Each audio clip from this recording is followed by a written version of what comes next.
Hey, everybody. It's Thursday night, which means it's time for some shop talk. I'm Josh Olive with Haven Comics. So stick around until after this brief intro video, and then we're going to get kicked off.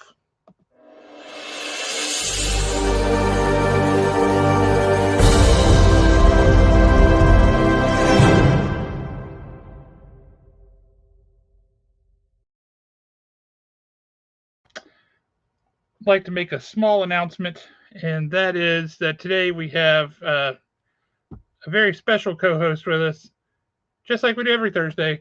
Alan, what's up? I'm trying to decide if I feel special. You don't feel you should feel special. You're special. You're very special. They have a Oh, I booth know just for I'm you. very special, but we're just having one of those days, one of those weeks. The whole family's having one of those weeks. That sounds Everybody's fun. everybody. Well, we also had a whirlwind weekend in Atlanta. Oh, so you're still trying to recover from that? Yeah, still trying to recover from that and wash that foul stench off of ourselves. But Of that's Atlanta? one Are of you those saying Atlanta stinks? Is that what you're saying? that I don't know what it is, but Atlanta is among my top three hated cities that I try not to go to. To provide a counter opinion, we go to our man on the scene in Atlanta, Aaron. Happy What's the vibe birthday like there? to you. Happy birthday to you. Happy Where is this coming birthday, from? happy birthday, Thank happy birthday to you. you. Thank you very much. I recorded It's that your myself earlier. birthday! It's my birthday! That's really funny. I have so many opinions just to start off. First of all, the loud little one, hilarious. I cackled. That's really funny. Secondly, why did we start with the Atlanta hating? What happened? Okay, so I will answer in order. The little loud one that got coined by Mark Spears. He called me that one night. Yep, this is true. And I have never been a fan. My three cities that I hate, that I do not like going to, number one will never be topped. It will always be number one no matter what, and that's New Orleans. Number two, believe it or not, is actually Chicago. Mm. I've been to Chicago. I was not impressed on any level. Don't know why. It just did absolutely nothing for me. And Atlanta gets a bad rap because of the traffic. I feel like Atlanta traffic is pretty synonymous with most bad traffic that I have experienced in my life, so I'm pretty desensitized to it. I get it if you're like not in it a lot and then it happens, you're like, ooh, but I feel. But so we were actually over there this past weekend because Bug's dance competition. Yeah. And we were staying at Lowe's on Peachtree. That's the name of the hotel. Okay, sure. I totally thought you were going to stay at Lowe's or Home Depot one. No, really. No, this was definitely a fancy pants hotel. But down the road, this was very cool, and you need to go check it out if you have not seen it yet. But down the road from that, it's like less than a 10-minute drive from the hotel, is the Center for Puppetry Arts. Oh, I know exactly where you were. Yeah. And there's the museum that's inside of it. They have an entire Jim Henson exhibit. Everything from the Dark Crystal to Fraggle Rock to Big Bird, Kermit. It was so cool walking through there and seeing all that. That's a bucket list thing. I've not been over there, but the SCAD campus is over there, and they did a lot of like free public screenings for movies with like Q&As with the filmmakers. And so I saw a Timothy Chalamet movie over there, and I lapped the puppetry art building like 12 times because I couldn't find parking. Okay, it's one of those things. So in other words, Atlanta's great. Yeah, Atlanta's great. Also, we have an on the ground correspondent in Atlanta, so I wanted to have the opposing view, which I didn't know we were going to start with Atlanta bashing, so this worked out well. What a weird starting point, but okay. I didn't know we were starting with Atlanta bashing either, so that's fine. Yeah. Yep, never been a big fan of it. Just, I don't know, it's just not for me. But I have come to realize that the older I get, I do not like big cities, period. Yeah.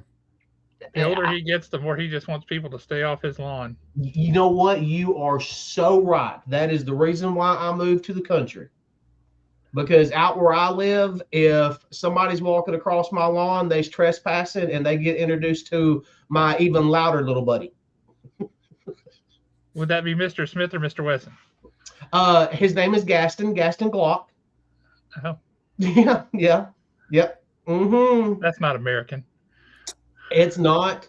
It is not, but they know how to put the right ding on 357, and that's all that matters. Or what's Carl Urban in Thor Ragnarok? He's like, you got the two guns, Dez and Troy.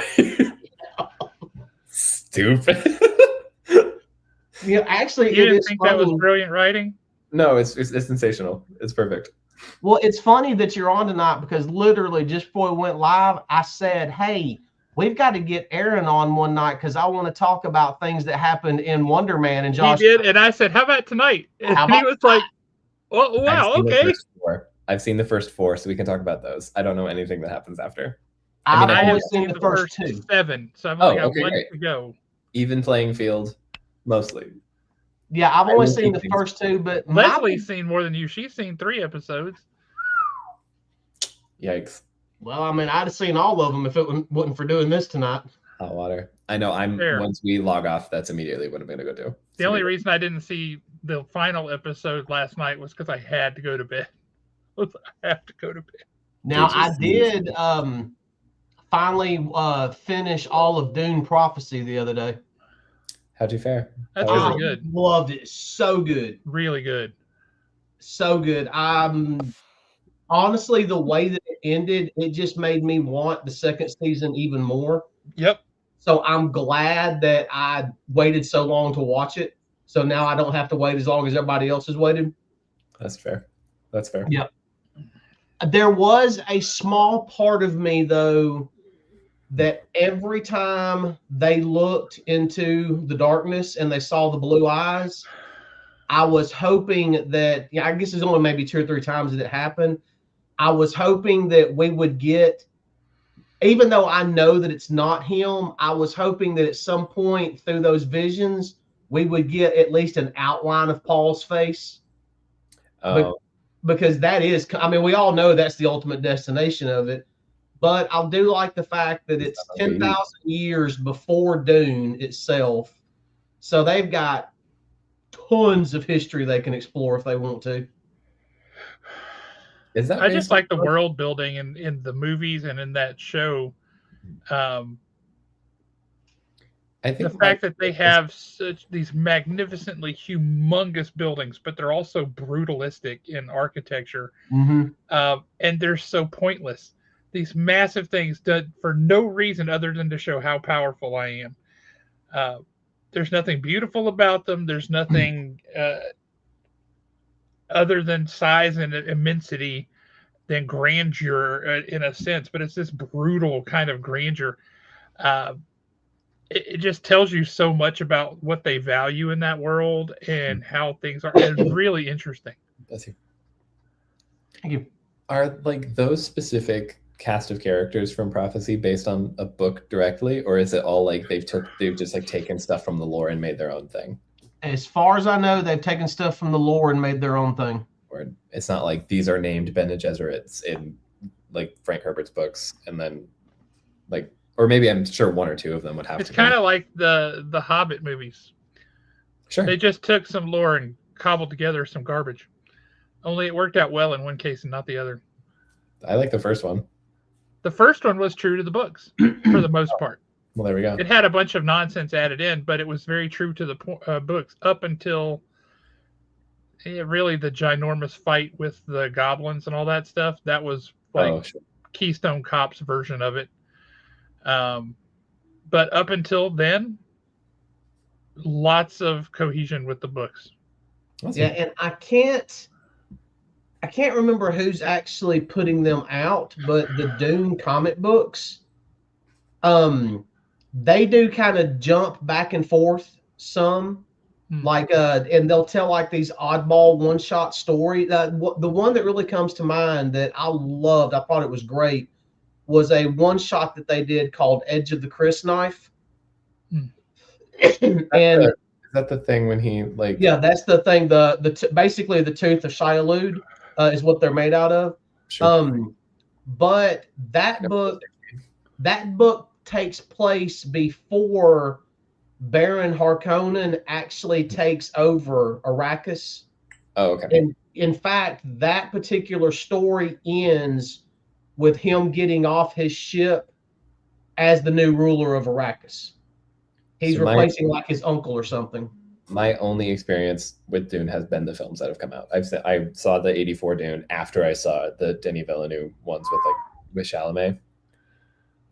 Weird. I love the space pug. Deeply confused. Also because the Villeneuve films don't talk about a lot of like the wider magic stuff.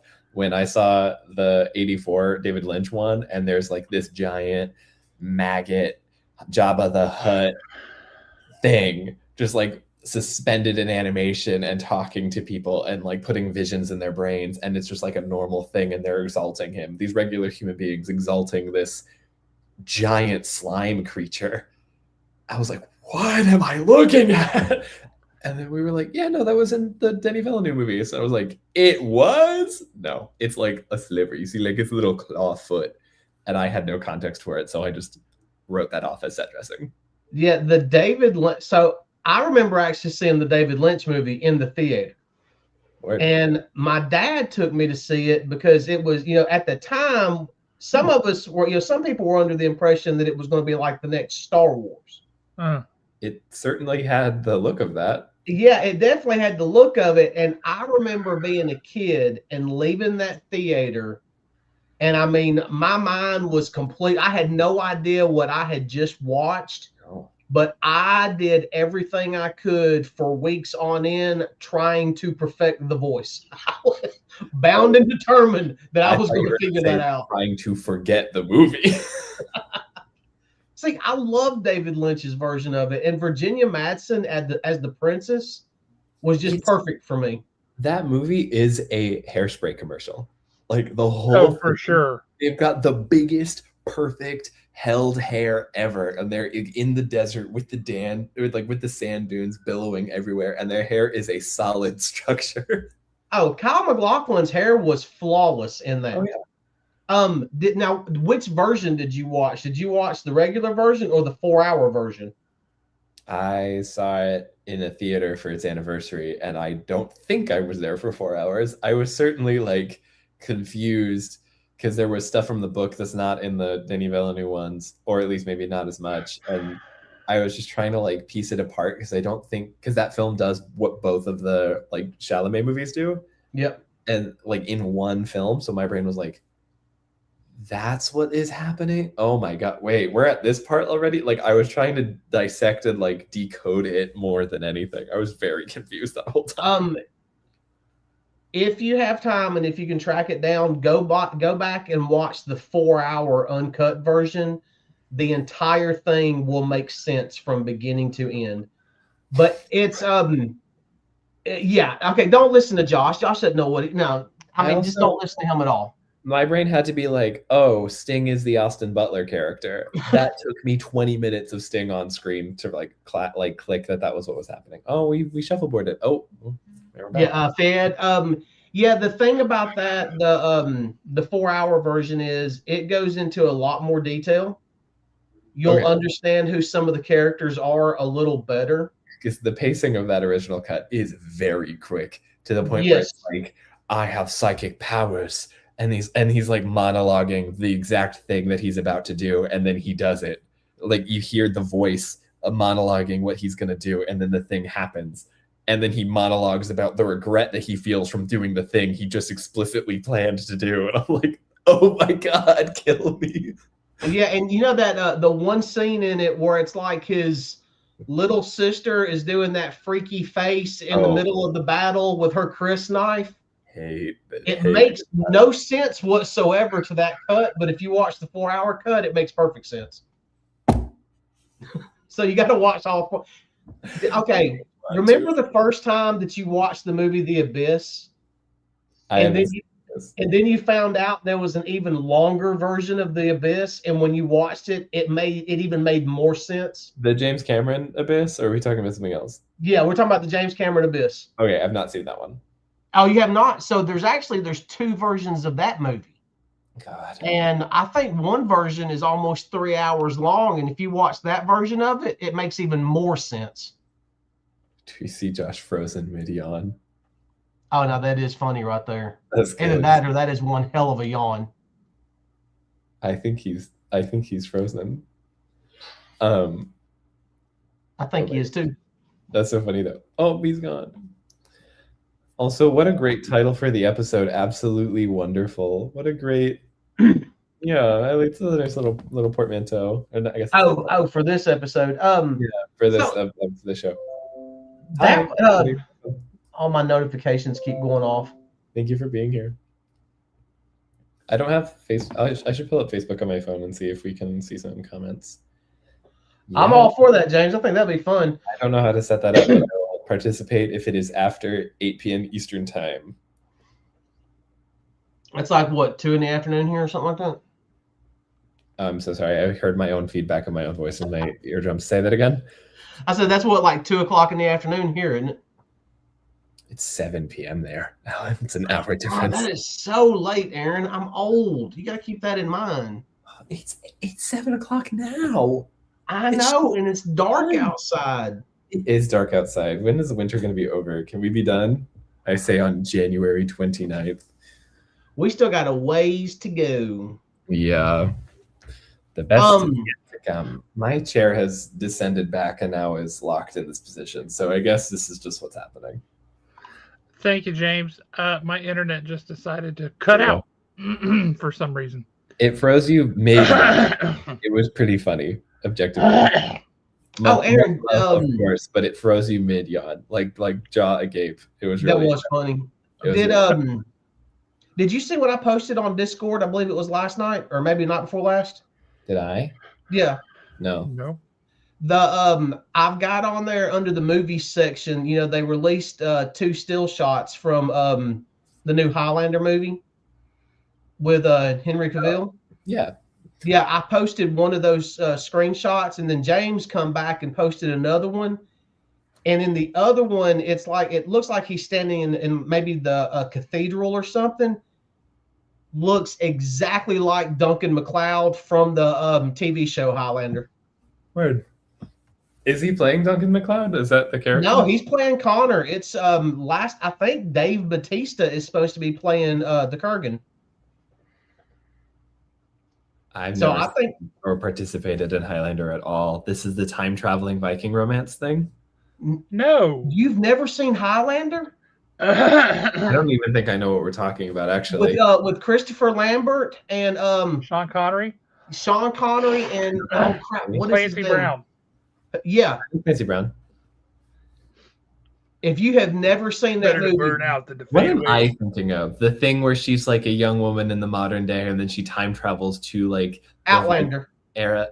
Outlander and Outlander. Highlander. I see where I made the confusion. Okay. No, Highlander is where they're a race of immortals that live here on Earth, and they just blend in with us. But there is they do what they call, it's basically they're playing this game where they, throughout all of history, they're drawn together. Thank you. And it's called The Gathering, and they have to fight. And the only way that you can defeat your enemy is to basically off with their head. And when you do, you gain their power. And they have to, that's where the whole line, there can be only one, comes from, because they're all fighting until there's only one left standing. Oh, see, I thought everyone was really excited for Henry Cavill to play like the time travel Viking love interest, and that made complete sense to me, and I didn't question it. So watch the original Highlander with Christopher Lambert. I promise you, you're gonna love it. I mean, and this is a movie from. This is a great movie from the 80s. It's a phenomenal movie. I was gonna say 90s. Okay. Christopher Lambert. Putting it on the list. Is weird. He's an odd person. I don't love his acting. But this was the role that like sprung him free, right? And then Sean Connery comes in, and for whatever reason, they have a Scotsman playing a Spaniard who's been around since ancient Egypt. What an awesome poster! Yeah, that's it right there. And then Clancy Brown is the antagonist, and the Kurgan. So the Henry Cavill movie is a reboot or a like spiritual legacy sequel thing? It's a Reboot. remake. It's a flat out remake. Remake. Okay, copy. Yeah, it's been What? almost 40 years, so it's time. Fair enough. Did this do sequels, or was this just like a one and done cult classic? No, there were no sequels. Okay, good. Yes. The sequels never happened. They didn't know. Now there was one because like Highlander 2 was god awful. That was so terrible. Highlander 2 turns out this race of immortals are aliens. Yeah, we don't know what they were thinking. Terrible. It could have very easily been a David Lynch movie. You can't like make things aliens retroactively. It's either an alien from the jump or it isn't. Yeah, it was terrible. Well, to me, but the first one had the Queen soundtrack, which is what James is referencing here. Oh, Mercury Queen. Okay. I mean, and the one particular song right there in the middle will rip your heart out. I'm gonna love this movie then. This is gonna be great. Okay, I'll report my findings. Yeah, there was only one. See, they did a TV show that ran for several years called Highlander, and it actually involved Duncan MacLeod's cousin, Connor MacLeod. I'm sorry, Connor MacLeod's cousin, Duncan. There was a TV show. Yes, there was. There was a TV. There was a lot of stuff that spun off from this, but it was very popular. Yeah, the sequel movies were not that good. The TV show was great. Okay, so there was Highlander and Outlander both as television shows running. Hang on, there was Highlander movie. Yes. Yep. Highlander sequels that don't exist. Then Highlander TV show. Yes. Then Outlander was books that later got turned into TV shows. TV shows, and I think if not related in any way. Get Outlander out of your head. I think they were like came out fairly close to each other. They did not. What was the Highlander television show? Is this movie a remake or like a like legacy spinoff thing of that, or is it? No, it's a reboot of the beginning. It relaunches the whole thing. Yeah. Is the TV show also a remake as a TV show narrative?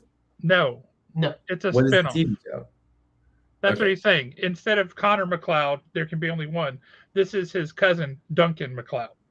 The TV show is his cousin, not even the main guy. So not even the main guy. But the TV show was great. And honestly, the TV show developed such a massive following that they did come back and they did one more movie called Highlander Endgame, where his cousin actually defeats him. But they start off with saying that the game is played on multiple levels in multiple dimensions, and this is only one story from one dimension. I think Kelly said it would be High Outlander. So it's just some Scotsmen sitting out in the moors smoking weed. Yep. So I think they called that movie Trainspotting. That's really funny. That's really fun. I just saw 28 Days Later for the first time over our horrific snowstorm that only iced me in for about 8 hours, but I'll count it because I stayed inside the whole weekend just in case. But I saw 28 Days Later, and I looked at it and I was like, oh my God, this looks like Trainspotting. Why does this look like Trainspotting? And then I Googled it and I was like, oh, it was the movie Danny Boyle made immediately after Trainspotting. Oh, okay, perfect. Yep. Glad that wasn't like a subconscious, like me reaching for something that wasn't there. But yeah, High Outlander, I'm sure would have its viewers. Is the TV show in continuity with the film? Like, is it the same cat, like the same guy playing the cousin that's not in it? Okay. Right. I mean, the cousin is never mentioned anywhere in the original movie. Yeah. Just watch the original movie with Christopher Lambert and Sean Connery. You'll love it. Okay, right. And just watch the one. You're fine. Okay, right. I feel like we should talk about some comic books and then circle around to Wonder Man. Okay, let's talk about some comic books. Because we haven't talked about any comic books, and we are half an hour in almost.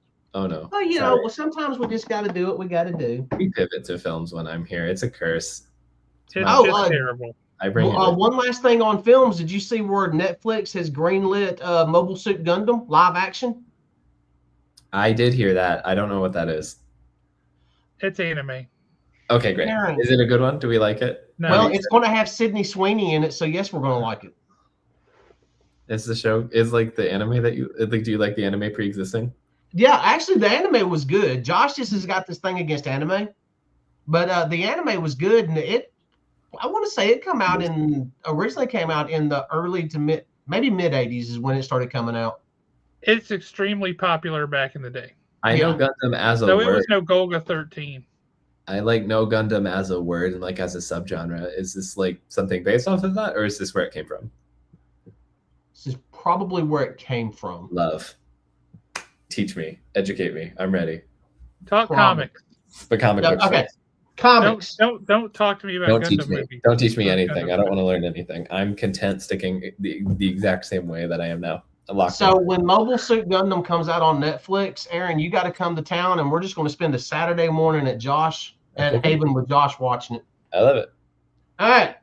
First off on my list, and issue 2 was just as fun as issue 1, and the art gorgeous, the story fun, the demons cracked me up a little bit the way they acted, and that was Darkness issue 2. I still haven't read the first one because we sold out before I got it. It's honestly, it's really, really good. When he finally learns how to figure out how to call upon the demons to help him out, one of the main demons shows up to help him with a backwards baseball cap, looking like a little kid that you'd love to smack on the playground. And I just thought that was just great. That is what he looks like. I mean, But yeah, I don't know just to clarify, do you like to run around and smack kids on the playground? If they're being little demons, every once in a while you just do what you got to do.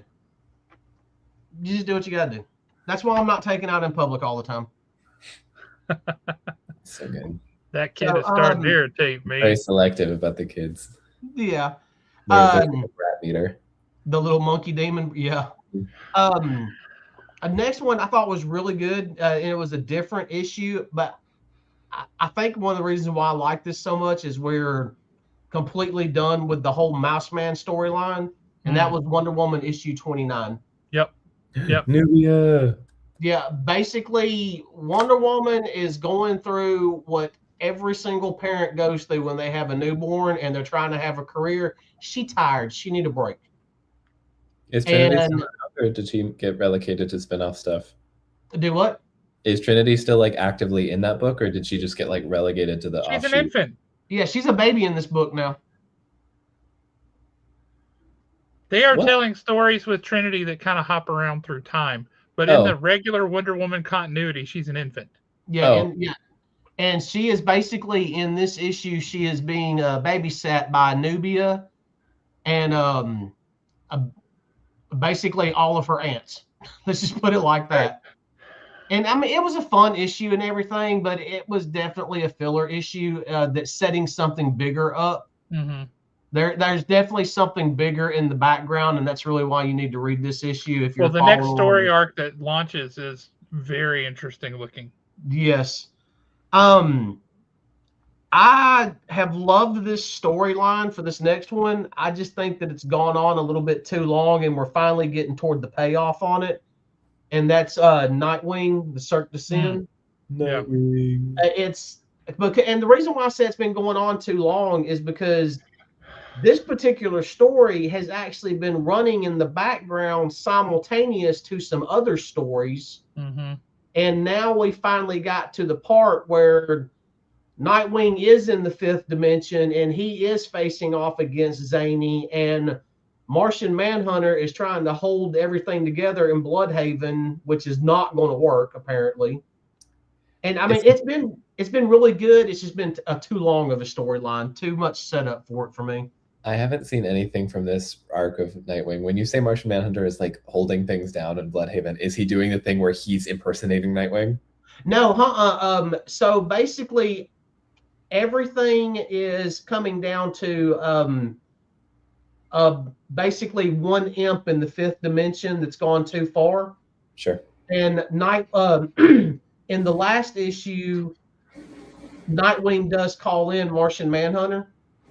And okay, what, Josh? In a world where one imp in the 5th dimension has gone too far. One imp to rule them all. Yeah. That's all I can hear. Where one imp in the 5th dimension has gone too far. Too far. But basically, since it's dealing with the 5th dimension, Nightwing does have Martian Manhunter come to town, and he's like, hey, look, this is what's going on. And it is kind of funny because Martian Manhunter is basically doing his thing where he's trying to, his psychic abilities and all that, and he's narrating everything that's going on to Dick, and Dick is like, I already know that. We need to get you to where I am right now.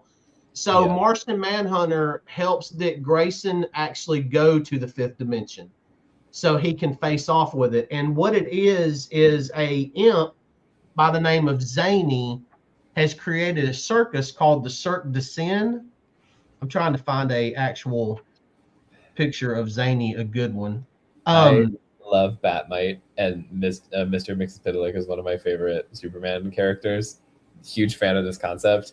I feel really weird about making a third one. Well, this one is maybe of all things. You should definitely feel weird about it because he is 100% a bad guy, and there is nothing like cute and funny about him at all. I mean, because what he's done is he's just kind of a precocious little it is his plan is to he is basically kidnapped like children from Bloodhaven. That's him in the top corner. And okay, we got rid of the Funko Pop sized beings. Yeah. He has basically kidnapped children from Bloodhaven in order to draw Nightwing in, because he wants to make Nightwing his ringmaster, and he has plans. He believes that Nightwing is the one that can help bring the fifth dimension to Earth and basically take over. And he's literally that's what he wants him to be, is his ringmaster. He even refers to him as that. Was there not a Nightwing imp that was like a big fan of him in the way that Batmite is? Yes, and he ended up doing some stuff inside of Titan's Tower, and Nightmite is nothing more than pretty much a gob of goo right now. They liquefied Nightmite. But there's also another one that he is a child of Bloodhaven. He was a teenager that was infected by the fifth dimension. And he had this whole thing built up in his head about being Nightwing Prime. And Nightwing Prime is actually Kryptonian in his mind. So it's Nightwing with all the powers of Superman. Yeah. So Nightwing's been having to deal with that on top of. So it's dragged out too long across multiple stories, and we're finally getting to the payoff. I went like looking through some old Action Comics, and I found a Nightwing Flamebird team up of like the Kryptonian superheroes that were named that, and that made me really happy. So I was like, Jimmy and Dick Grayson, yay! Yeah, you would like the Nightwing Prime in this, because he's an Earth kid. Yeah. That's trying to be Nightwing, but he's basically turning himself Kryptonian. And he doesn't understand that he has limits, and he doesn't even understand his power, how strong he is. So, I mean, that one was really good, but it's just dragged out for a while. Sure. Next one, and I've only got like 3 more. Next one on my list is Fantastic Four 7. Fantastic Four. My only problem with this comic book, and this is very nitpicky with me, they should not have used 8-Ball. 8-Ball belongs in Moon Knight. He belongs at the Midnight Mission. But other than that, this was a fun story. Were they teaming up with the Midnight Mission, or did they just extract 8-Ball out of there? Well, you find out in this issue that Ben Grimm, over the years, sometimes he did not basically bust the villain and arrest them or take them to jail or anything. As he put it, sometimes they just needed a ride home and somebody to talk to. Mm-hmm. So he become friends. And once ever so often, he has this dinner that he sneaks off to. And it's basically all of these D and C level villains that they have fought over the years, like 8-Ball. Mm-hmm. And he's all gotten to be friends.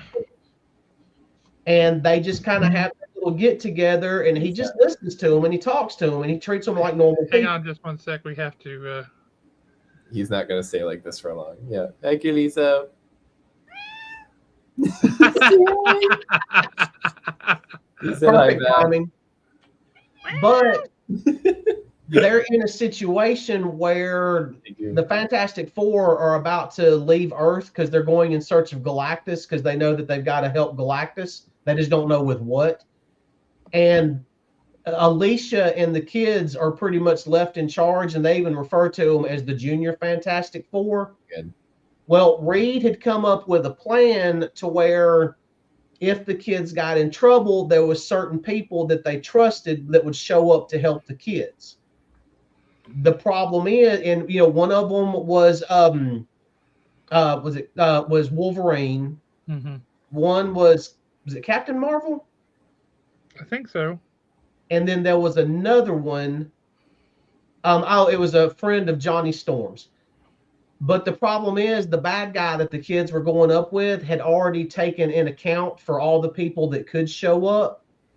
Well, you keep getting flashes of this Ben Grimm story, and he tells all these low-level villains, I need a favor. And they're all like, you know what? You've been cool with us. You've taken care of us over the years. You've become one of us. We've got you covered.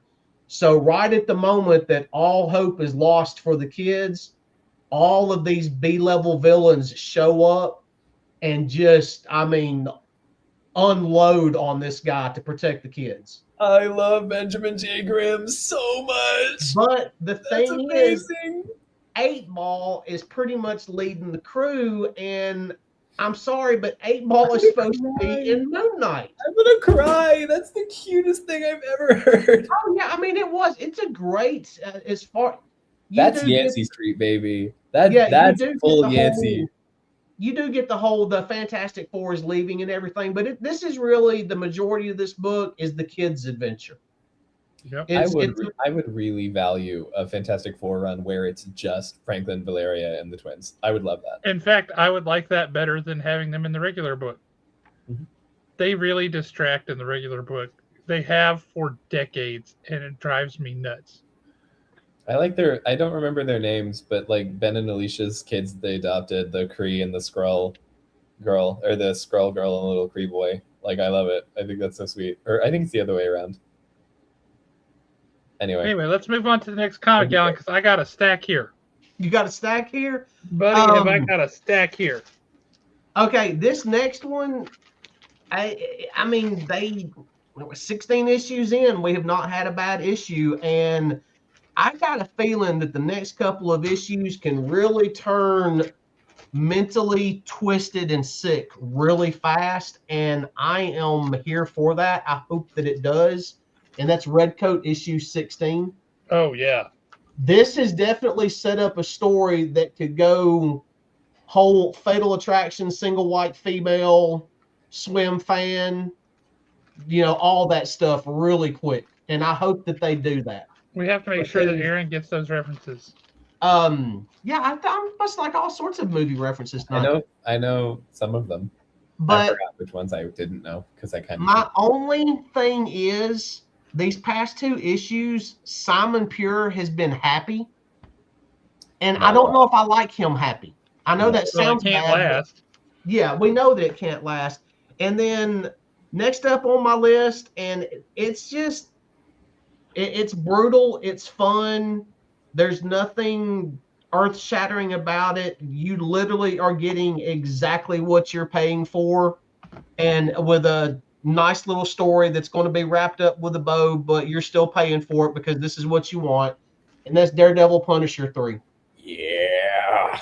It's been a solid story. They're beating the hell out of each other and everybody that gets in their way. Right. No notes. So that, and then I did have, and advertised. I forgot to grab it, and that was Exquisite Corpses 9.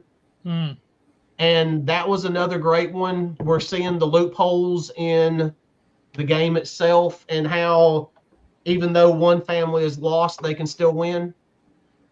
This is true. And I cannot wait for the movie when it comes out. All right, I'm going to hold this up so y'all can see. These are my comics from like the past 2 weeks. Oh, boy. Oh! Yep. Oh, you should have shut us up sooner. Now, I haven't had a chance to read them all because, y'all, Because that's it's a the lot of size of your comics. head. It's a lot. It's a lot of books. So I'm going to put some aside as ones I haven't read yet, but I want to highlight just because they've come out and they're awesome. And then I want a few that I want to talk about.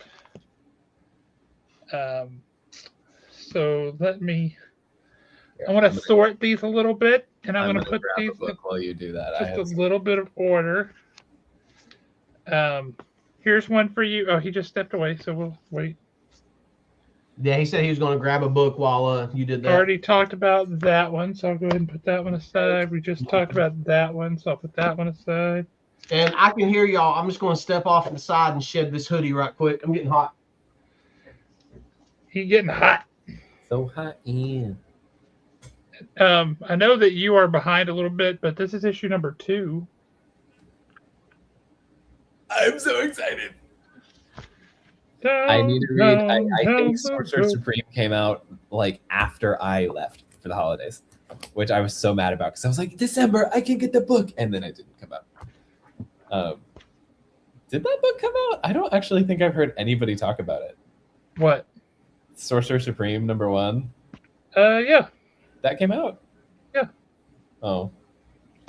I usually see all the panels out of context. I'm pretty sure it did. Maybe I'll have to think about it, but so I think it was supposed to come out New Year's Eve. I believe I so. haven't actually seen a cover of it in person, and I've been to comic book stores since then. Curious, I'm curious there. I have way too many books here to go through all of these, so I'm gonna try and be selective because this is a lot. We already talked about Wonder Woman. We already talked about Redcoat. Geiger, G.I. Joe, okay.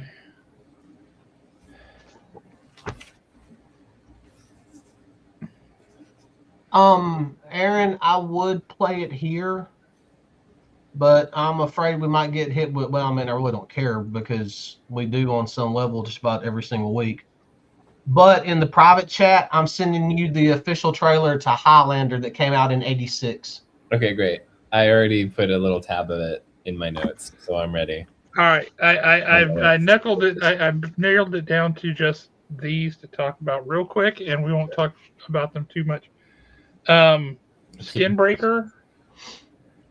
The story is not like, oh wow, I've never heard of this concept before, but it's solid, it's good, and the artwork is stupendous. This is the best artwork of David Finch's life, I think. Which is saying something because he's a phenomenal artist and has been for a really long time. Spin it around. Show us the art right quick. Don't tease me. Well, we've been showing off the art throughout the series. But like this. Oh, yeah. That does look good. Robert Kirkman said that they had to get a special system to be able to transfer all of the data files from David Finch to the printers because they were so huge. And that's the reason they're doing treasury size editions of every issue. He said you can blow this artwork up and just keep blowing it up and it never starts getting weird or pixelated because it's so dense. And he said the bigger it gets, the better it looks, which is just incredible. That's awesome. Won't dive into this, but this is a DCKO tie-in. Sure. And DCKO has been spectacular. Alan is ridiculous for not reading it. I don't understand him. I've been reading the tie-in. Is that the one where they're actually in hell? Well, they ain't in heaven. Okay. That's fair enough. Okay. Yeah, that was a good issue. That was really funny. Sorry. Here we have the Chris Mooneyham. God. I love this artist. This dude's amazing. But this is his cover for the original G.I. Joe series, number 49. That's for the awesome. Larry Hama Files edition. That is awesome. So it's a reprint of the origin story of, or not the origin story, but the initial appearance of Serpentor. And one of my favorite lines, Aaron, if you haven't seen these, instead of, it's kind of like a director's cut a little bit, or director's commentary a little bit. Instead of the letters page at the back, they have some notes from Larry Hama about what his thoughts were going into it. That's awesome. Or special things. In this one, he admits that he thought that because Serpentor was pitched to him by the toy people, by Hasbro, they're like, no, you have to put this guy in here. He's like, but he's stupid. He looks like King Cobra from the Adam West Batman. He's like, but he's really stupid. I don't like him. But he said, but I was stuck with him, so I sat down and tried to make him make sense in the context of the story, which he did. And he also says he did the same thing with Crystal Ball, the character Crystal Ball. So you're like, I can see that. But he did. He made Serpentor a really interesting character. And it didn't take very long before he put an arrow through his eyeball. So it worked out great. Okay. And you can tell that he doesn't like him because he's killed him multiple times. Multiple times. That's right. That's funny. This came out this week. How is it? Yeah. We're already sold out of it. She's so tall. Especially since we know he's ridiculously tall. Like 6'7". I think he's 6'9". God almighty. He's huge. It's absurd. But anyway, this issue, what we're used to in Absolute Batman is just like bombast and spectacle and shock and, oh my God, you can't do that. That is not this issue. This issue is, it pulls at your heartstrings. Thank God. This issue is, you remember your dad, Bruce? Diana, be nice. Be nice. Behave. This issue is, I got a friend who has been put through hell and transmogrified into this horrible creature, and I want to help my friend. That's what this issue is. Oh, he's... Okay, I understand what you mean by that. The entire point of this issue is he's trying to help Waylon. He's trying to help Killer Croc. I'm behind on Wonder Woman. Does she have like a transmogrification skill set? Like, does she practice that? Yes and no. It doesn't help in this case. So he has to do a special thing, and he has to have her help to do it. That's awesome. And then how the special thing works out is very absolute bad. So much. Yeah, some of the reviews that I read on it, the people that wrote reviews were saying that it was almost like they got to this issue and then they slammed on the brakes on everything they've been doing and gave you the issue that you didn't know you needed. That feels very much that way. And I will say, I'm going to share this splash page, which is hilarious for a couple reasons, but one of is the two of them yelling at the same time, "We're not together." Good. But look at that splash page. God, look at them. Beasts.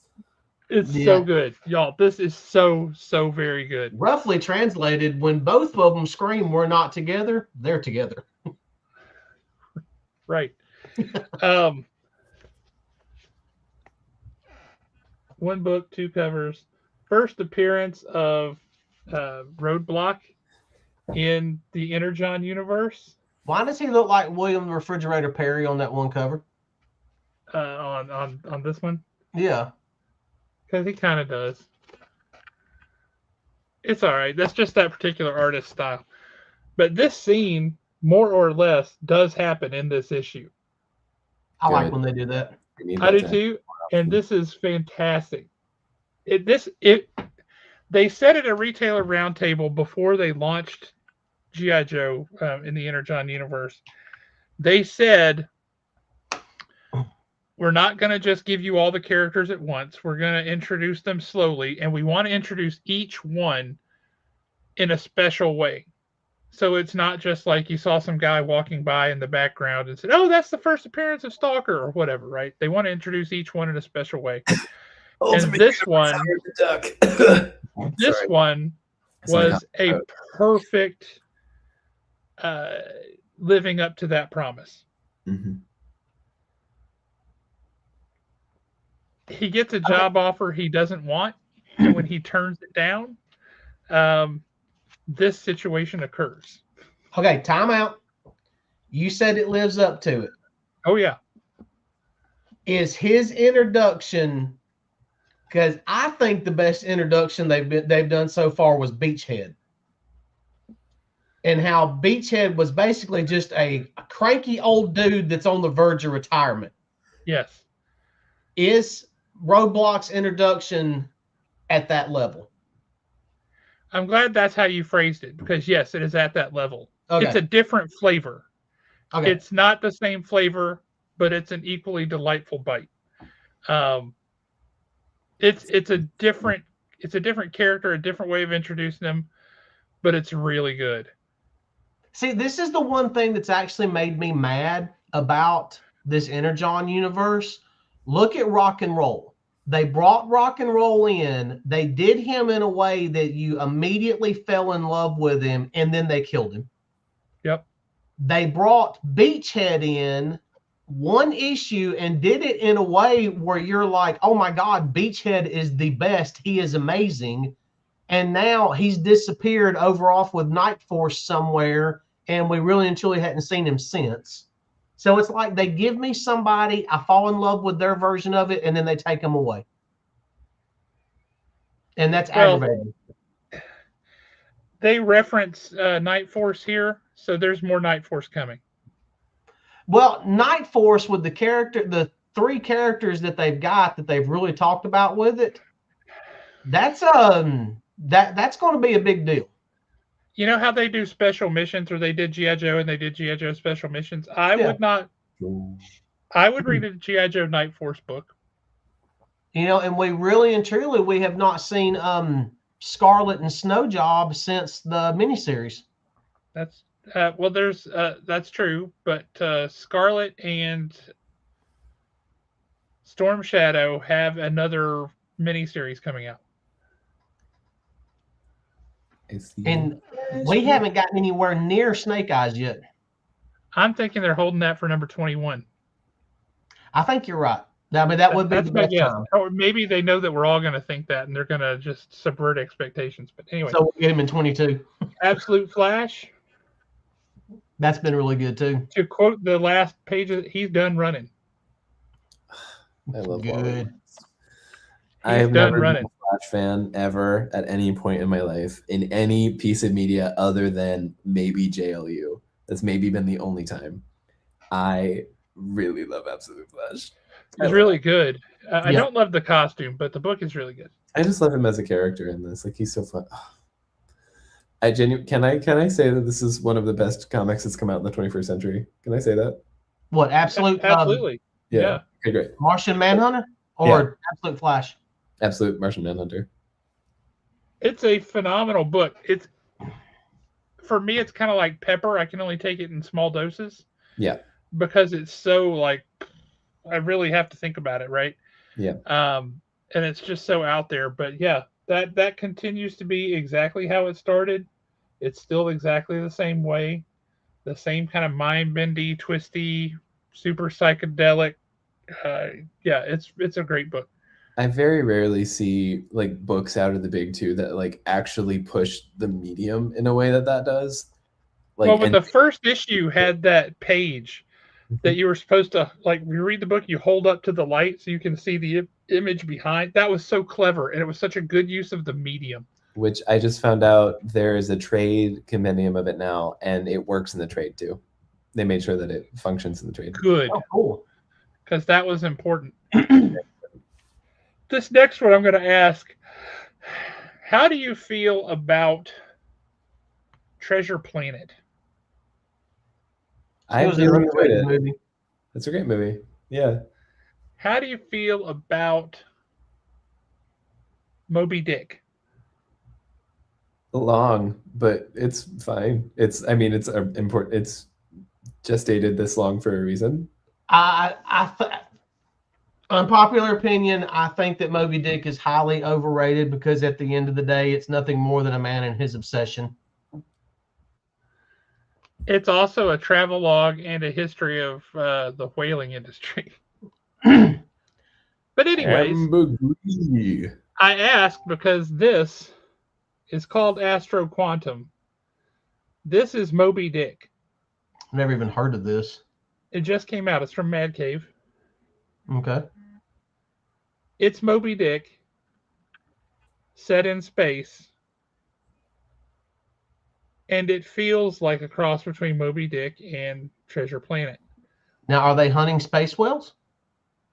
They're hunting something, and one of them's names is Queequeg. So it's not like they're trying to hide that this is Moby Dick. This is Moby Dick. Well, don't let Greenpeace know. The alternate setting called it Starbuck. The alternate setting makes it really interesting. I didn't know that's what it was until I read it. And as I'm reading through it, I'm like, this kind of feels a little bit like Moby Dick. This kind of, oh my God. Okay, this is Moby Dick. Can I see the whale? Can I see the weird No, space they don't show it yet. They don't I show have to it wait yet. just like Ahab. No. Mm-hmm. I want That's my how the instant expression begins, Aaron. But it's I a want good read. my The instant interior art is exactly like the cover. Okay. And it's a really good read. So if you want something a little bit different, I recommend that. How is she? This is not her first appearance. Zatara. In the book, they flash you back to her first appearance, and people are like, well, son of a gun. And you knew that's what it was when you first saw it, but nothing happened immediately, so you didn't think about it. She is not to be trifled with. That's what Absolute Zatanna is. What does that say about Vertigo down there? Oh, it's a preview for Nice House on the Hill #7. Nice House by the Sea, yeah. Oh. So what was her first appearance then? A couple issues earlier. She's like the splash page at the end because she's in this horrible, like, rigged Hannibal Lecter mummy sarcophagus being suspended from the air by chains with a gag in her mouth because Veronica Cale's like holding her captive and unleashing her like a weapon. You saw something like that. Oh, I forgot about that. Okay. And everybody's like, oh. And then Diana remembers what happened before and realizes that she is in a world of hurt. Something, because she is out of her depth and she is without her normal abilities to resolve the situation. Now, is Absolute Zatanna going to get her own book, or is she going to be a supporting character? Oh, I don't think she's getting her own book. Not as a hero. Well, see, now I would definitely want that book. Oh, you want to read it? Yeah, you want to read it. I haven't read this one yet, but I'm reading the DCKO tie-ins just because they've been so good. Sure. I'm really hesitant to, is the Flash book going to be any good? But we'll see. Also, just to hop over to Absolute Wonder Woman for a second, I am so deeply curious about what they do with Zatara as a character for this version of Zatanna. Like, because obviously they can't do the JSA, like, foundational hero Batman and Spo stuff.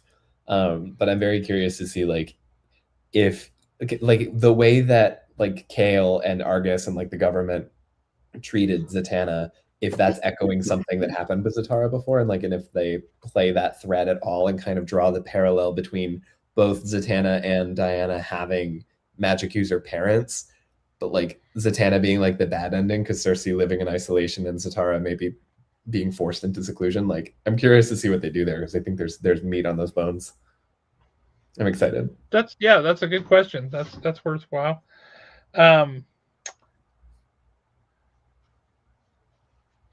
Alan, prepare yourself. That has been so much really fun. That It looks is really cool. so good. This story, I'm trying to think of the way I don't want to say the words that almost came out of my mouth. This story absolutely belongs in like Double Dragon or Bloodsport. It's straight out of the 80s with a 90s over the top style and gruesomeness. Um, I want to show you a big splash page. Um, how things end for one guy. I just love that it says brutality. Brutality. That's really cool. Oh yeah, Brutality. Aaron, Also, have you read? Have you read Final Boss? No, not even a little bit. What a great title for a book was the thought that I You was. literally with this book, it's you got like tons of amazing art Mhm. and just enough story to make it interesting. But it's one of those books where you can't help but read it. It's just fun. It is literally the perfect homage to the 80s and 90s of storytelling and art. Yeah. This is if this were a movie, Jean-Claude Van Damme would be in it. Word. It just would.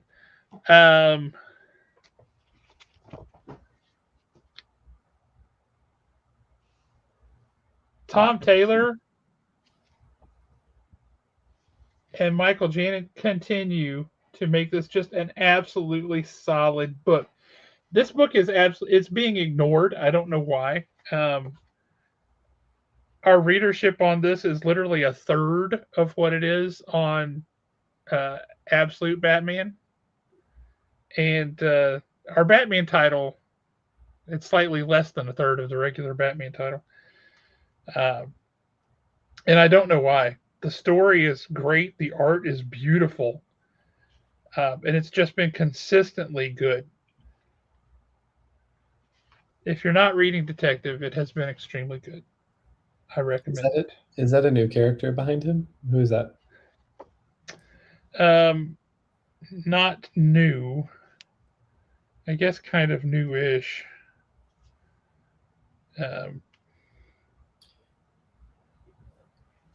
He just calls him Leo. Word. I have to look him back up. I don't remember, but yeah. How was that one? What a great co-title. Like, love. Just like the rest of the DCKO books, this has been super solid. This is a fun book. It's got a little bit more sense of fun to it, which is appropriate for the age level of the characters. But no, it's really good. It's solid. If this team up was like the new Teen Titans, I'd read it. Oh, did you ever get a chance to read that latest issue of Batman with the Bruce is on the date that's not really a date that ends up becoming a date? Yes, that's in the pile over there, but yes. Okay, you have read it though. Yeah. Okay, that what I was talking about, that it finally come back to bite them, and you're like, why hasn't it bitten them before? Damian calling Bruce father, and Bruce is not in the costume, and Damian is, and she hears him. Yep. So Matt Faction is doing an amazing job on that main title. He really is. Nobody's talking about that book either, but our subscribers for that book are slightly bigger than they are for Absolute Batman, and our Absolute Batman subs are crazy high. Yeah. I just find that really strange. People are excited for number one. The Minotaur is really cool. They're doing stuff with Poison Ivy, which is always going to bring people in. Like, it's great. I'm going to have to get this book for Jeremy Long, and he's going to wonder why he wants this book. So, Jeremy, if you're watching, I'm going to show you why you want this book. It's called Fing Fang Foom is Back. On the Witches Road? What is he doing there? How did they do that? It's so exciting. It's Fing Fang Foom on the Witches Road. Oh my God. What? Oh my God. This book lost a continues to viewer on be that one. irritating to me.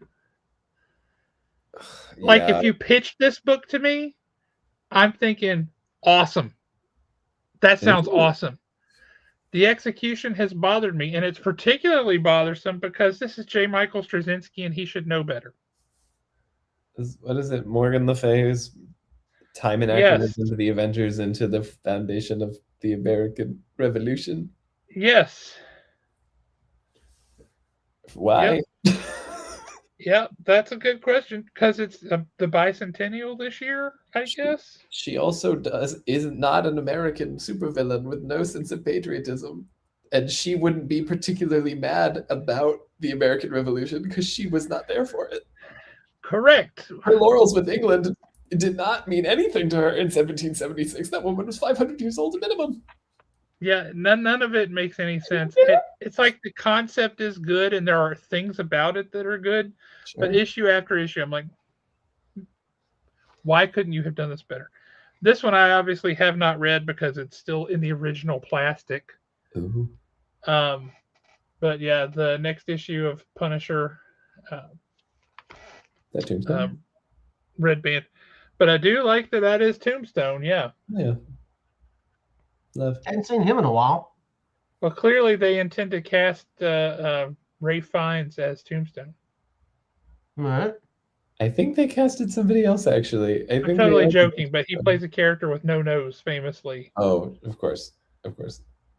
I think the guy that played Whale in Black Lightning is playing him.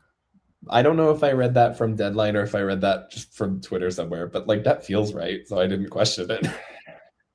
I don't know if you guys are reading this, but I'm going to tell you right now, if you're not, you should be. I've heard crazy things about Infernal Hulk. I read the first issue, and it did absolutely nothing for me. But at the same time, and I've never been that big of a Hulk fan anyway.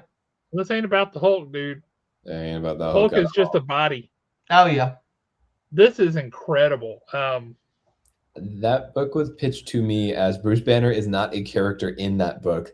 The body of the Hulk is being actively necromancer level possessed by the one below all, and that split that you see is a living manifestation of the Green Door from the Immortal Hulk books. That's correct. And I don't know what that means, and it scares me a lot. Yeah. Now, this issue, one of the reasons you see Bruce is on the cover of this, Bruce is in this issue. Hi, Bruce. But he and Hulk are totally separated. They are not the same at all. They're not there. Be so squirrely. It's bizarre and weird. But this book, oh my gosh, so good. Alan, I think you should read the second one because I read the first and second issues together at the same time. Yeah. And I wasn't just overjoyed at the first one, but having read both of them at the same time, I was like, wow, I definitely need the third one. And this one just came out, so strongly recommend. This one I have not read yet, and normally I wouldn't care. At least I wouldn't care very much.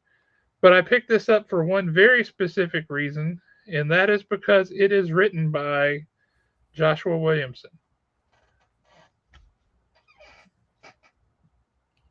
Oh, I'm so excited. Iron Man #1. I did want to kind of check that out just simply because he's writing it. That's a cool cover. There you go, Aaron. MODOK and Madam Mask. I'm there. Put it in my box, please. I also read something, and I didn't read any of the Iron Man Gets a Sword from the Nobel Prize winning author. I should have, because that sentence is incredible. But from like the last run before this one, one of the ads I saw for that Iron Man #1 was Tony Stark is now being labeled as the most dangerous weapon in the Marvel universe, in the way of like T'Challa being the most dangerous man in the universe. Tony is now the most dangerous weapon. I'm very curious about what that means, because that doesn't make sense to me. The last Iron Man book I read was Iron Man 2020, and that book hurt my feelings. And I read a little bit of like the first Iron Man, like in the Krakoa stuff, because of the Riri crossovers, and then I fell off because Krakoa overwhelmed me. Fair enough. I don't like Emma Frost as a character, so I I really can't not care stand for her.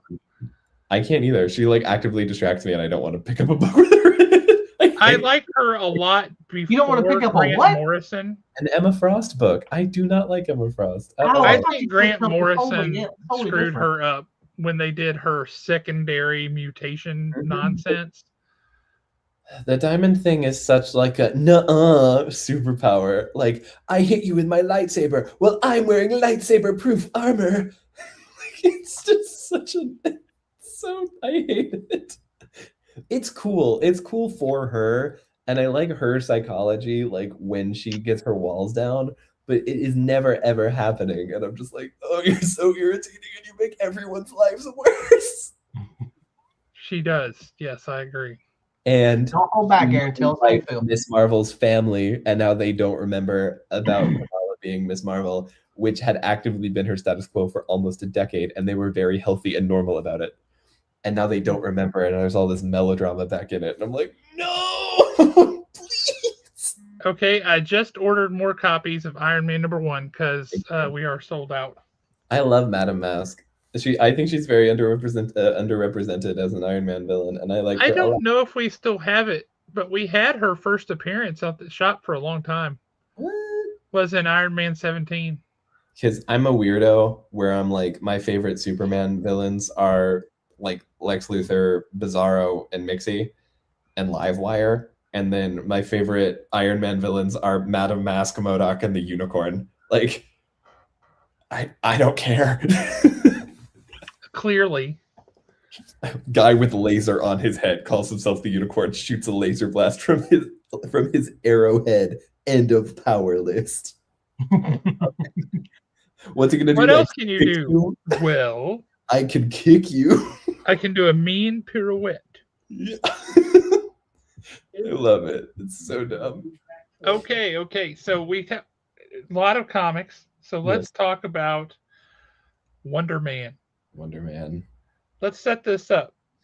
Oh, Wonder Man. As I said in my post the other day, I know a lot of you are Endgame was the last good thing that Marvel did in the MCU. You might have liked Shang-Chi, you might have liked something else. They were okay, but nobody's excited about the MCU, blah, blah, blah. I know, and I get that.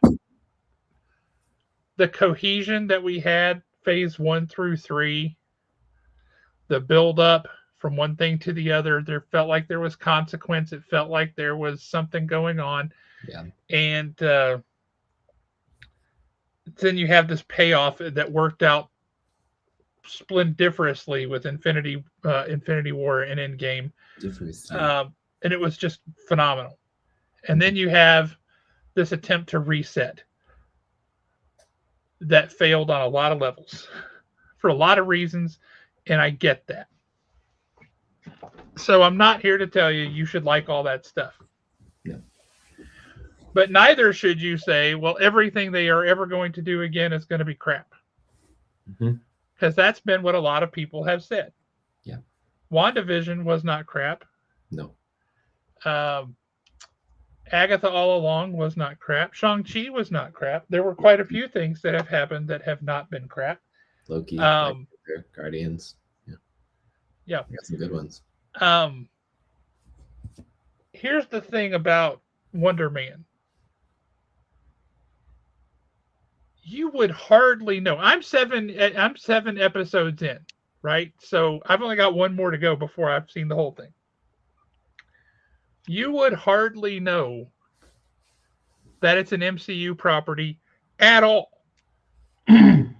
This could have been just some show on Peacock or some show on Apple, more like Apple TV. And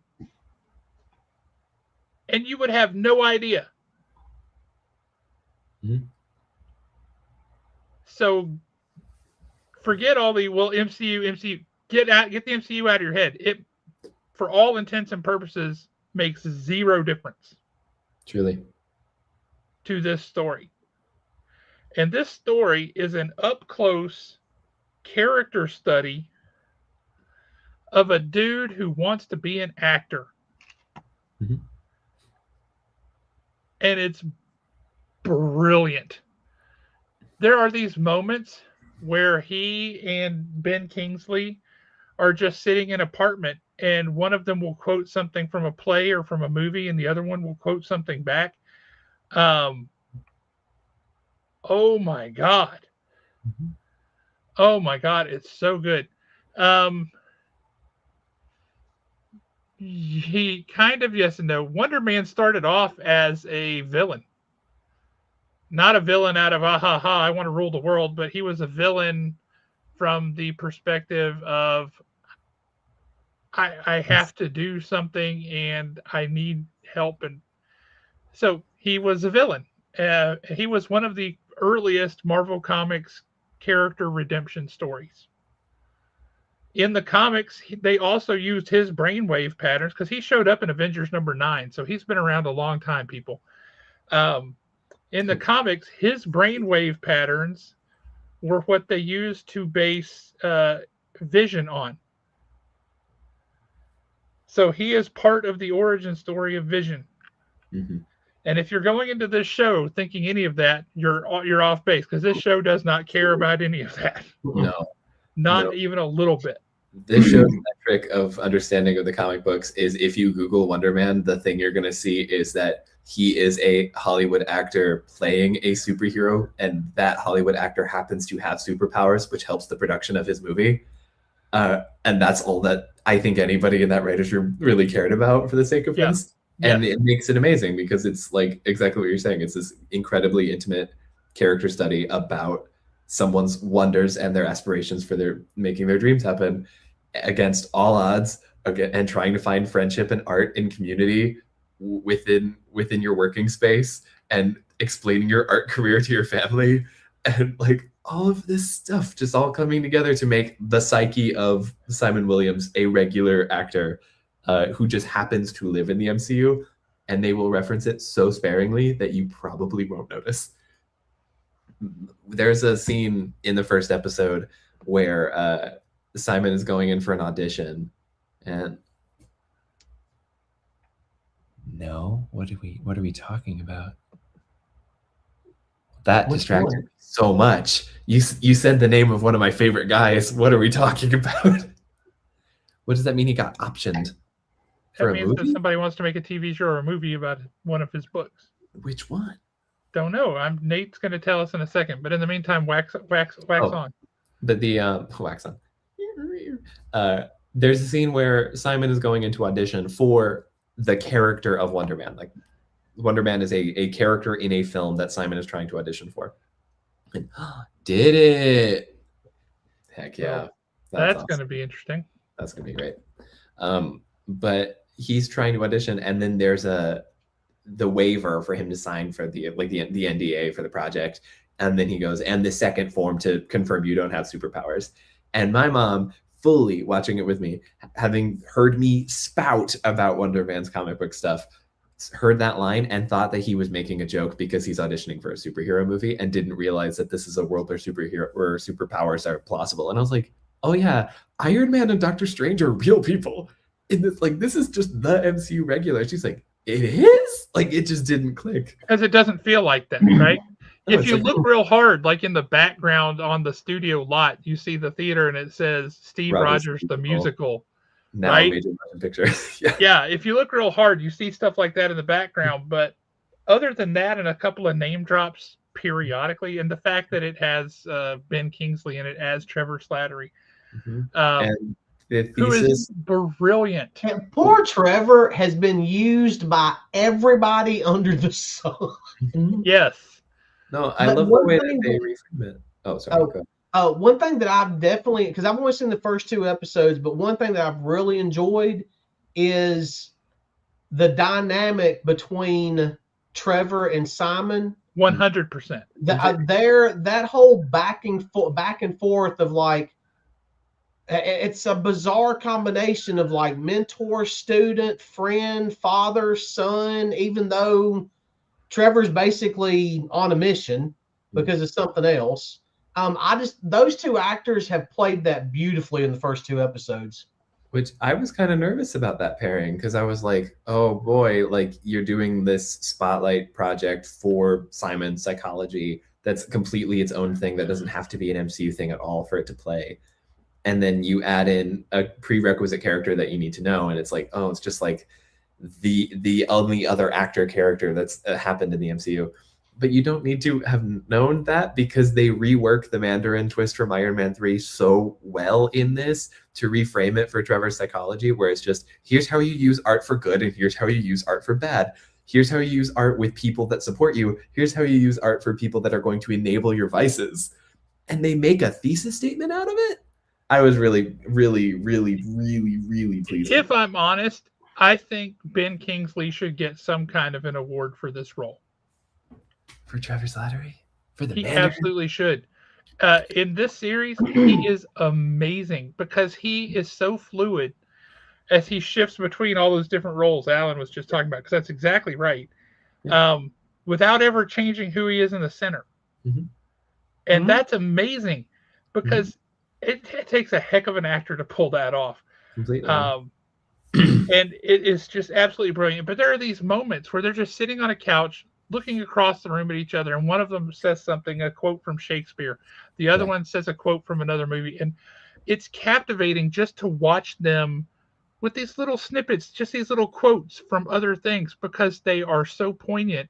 And you can see the power of what a good actor can do with a line, how they can deliver a line, and how you can just like, oh my God, that hits hard, right? When Trevor is helping him film the audition, and they're actually back in the apartment and they film the audition. Yeah. Just the back and forth, and this is to coincide with what you're saying about delivering the line. Just the way those two delivered those lines for a fake audition, it was like, wow, this is not like anything the MCU's done. Oh, it's absolutely really not like anything the MCU has done. I mean, it's definitely moving. Yeah, it's definitely a character study. But my big question was, and I have this question too. Yeah, but watching it through, basically, after what you do for a living, Aaron, seeing a show like Wonder Man through your eyes, is that accurate to what actually goes behind the scenes? Are they being faithful to that, or is that embellished? So it's a little embellished, but my genuine response is when Simon blows the job really early on in like that opening scene, the way that he was behaving, I was physically cringing. I was like, who is gonna cuss him out? Who is gonna yell at him? Like, he is behaving so deplorably, and he doesn't even could not read the room at all. Yeah. Oh, not even a little bit. And he would say something to the director, and I was like, oh, Simon, because the minute that she says we're already lit, the conversation was done, and Simon didn't catch that, and I was like, oh my God, oh no, oh no, oh no. Like, it made me so tense and nervous. I was like, this is gonna blow up so bad, and then immediately it does. And I was like, great. They're very cognizant of it. It's really fun. I like the acting process, and like the talent agents is not a part that I've touched at all. So that all is very foreign to me. I don't know how that plays. He has a very good dynamic with his agent. His agent is very, very good and earnest and capable and hands-on and actively way more attentive than anyone should probably expect their agent to be if they're like trying to be an actor. But like, that is so fascinating. Honestly, that whole conversation on the phone where he was trying to get the audition for the Wonder Man movie was hysterical. He was driving down the road. Yes, no, and you're like, if you were that good an actor all the time, you would have a lot more jobs. If you have seen The Studio, the Apple Plus TV series, The Studio, and you liked it even a little bit, you're gonna love this. Like, it's so much fun. It's so much fun. It's also like hopeful. I've seen it compared to The Studio, and I've seen it compared to an HBO show from last year called The Franchise. The Franchise is very nihilistic in its operation and its tone, and it's about like being jaded in the workplace. The Studio is about the dream, but the dream being mismanaged and kind of run by idiots, and like corporate buyout and greed and like all of that. Wonder Man is like the perfect embellishment, ambition of like what someone is trying to do to achieve their goals, like against all odds, and finding solace in and community within that space. And I think that's so wholesome and nice, especially like the callback episode or the audition episode reminded me of that, where he's trying to do the self-tape. And there he's like, oh, I can either do this in my apartment against a blank wall by myself, or I can go and pay a fee and do it with a studio of like this rent-a-house building with this woman that isn't really going to pay attention to what I'm talking about or trying to do. And I like those are two very isolated environments, and the only time it works successfully is having someone there who understands you and is trying to help and support you, even when you're up for the same role and there's like no antagonism or sabotage. It's just genuine community in art and like supporting each other's dreams. That's so sweet.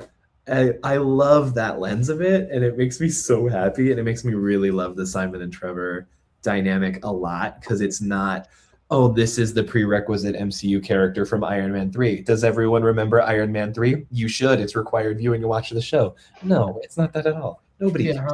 No, all the things you need to know about Iron Man 3 they cover in a flashback. One thing that I really hope that they do, and I see it heading this direction, but it might not happen, is Simon becomes Wonder Man and Trevor becomes that other character that Wonder Man's trying to save, or Barnaby. Yeah, Barnaby. I haven't gotten there yet, but I'm thinking the same thing. After that, what really made me think that was when the second episode. Yeah. When they're kind of going through all the stuff, I was sitting there thinking, to me, it would, if you were going to do this, it would make sense that Simon's going to become Wonder Man, but Trevor's got to become his Barnaby. Or is Trevor going to become his Barnaby in real life? Yeah. The interpersonal dynamics between the two of them, I'm really fascinated by, because I just was not expecting it. I was like, oh yeah, am I gonna buy the Simon Trevor Slattery friendship at all? That feels like such an odd pairing. I don't know if that would play. And then I realized I'm talking about Yahya Abdul-Mateen and Sir Ben Kingsley, and I'm like, oh, just kidding. Y'all got this. We're good. We're good. Like I said, I thought, I still think, and I haven't seen the last episode of the series yet, Ben Kingsley deserves an award. Mm-hmm. He absolutely deserves an award because he is incredible. It's just so good. I'm so happy.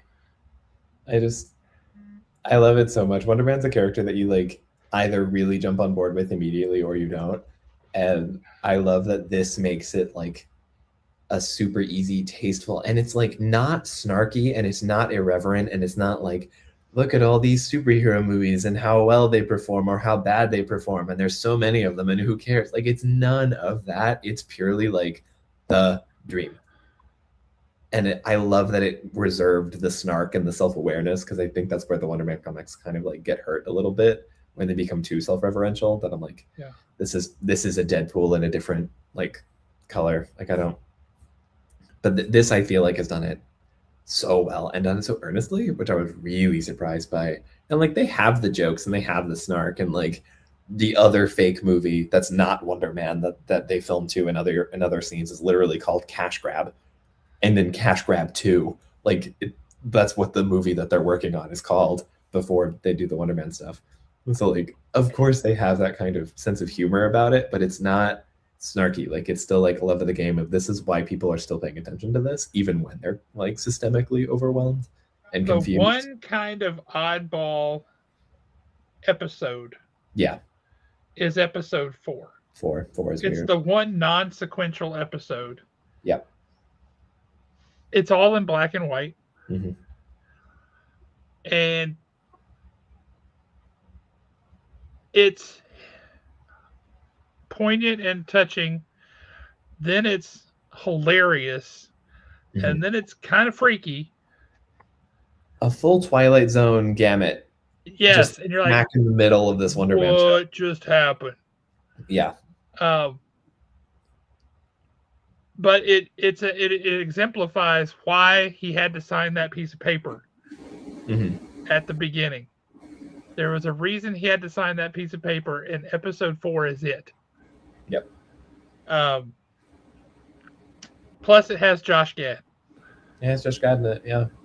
Playing himself, which is really fun. Josh Gad playing Josh Gad, who at one point is in a nightclub singing a bit of a randy version of his Olaf song from Frozen. Summer. Yes. Like an EDM like remix for the nightclub. And he's like buying everybody drinks because he wants everybody to like him because he's crazy. Stay off topic, but staying with topic. Are for those both of y'all are a lot further ahead than I am. Are all the episodes like 30 to 35 minutes? Yep. Yes. I thought that was perfect. I did too. I thought they didn't bloat it. The whole thing's not bloated.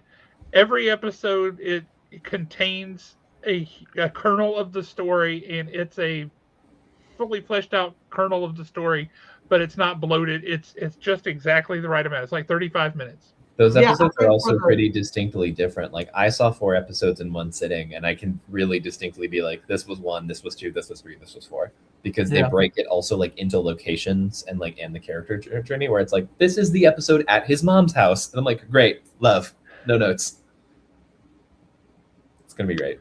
I love it. The one bit where they're at the mom's house and somebody asks him, like, why did such and such? Why did you do such and such? And his answer was, because I spent it all on drugs and prostitutes. Oh yeah. And then they're just like, oh. And yeah, that's Trevor, and he's being totally earnest when he says it, and everybody's looking at him like, oh, let's show you the kitchen. That was so funny. It's so good.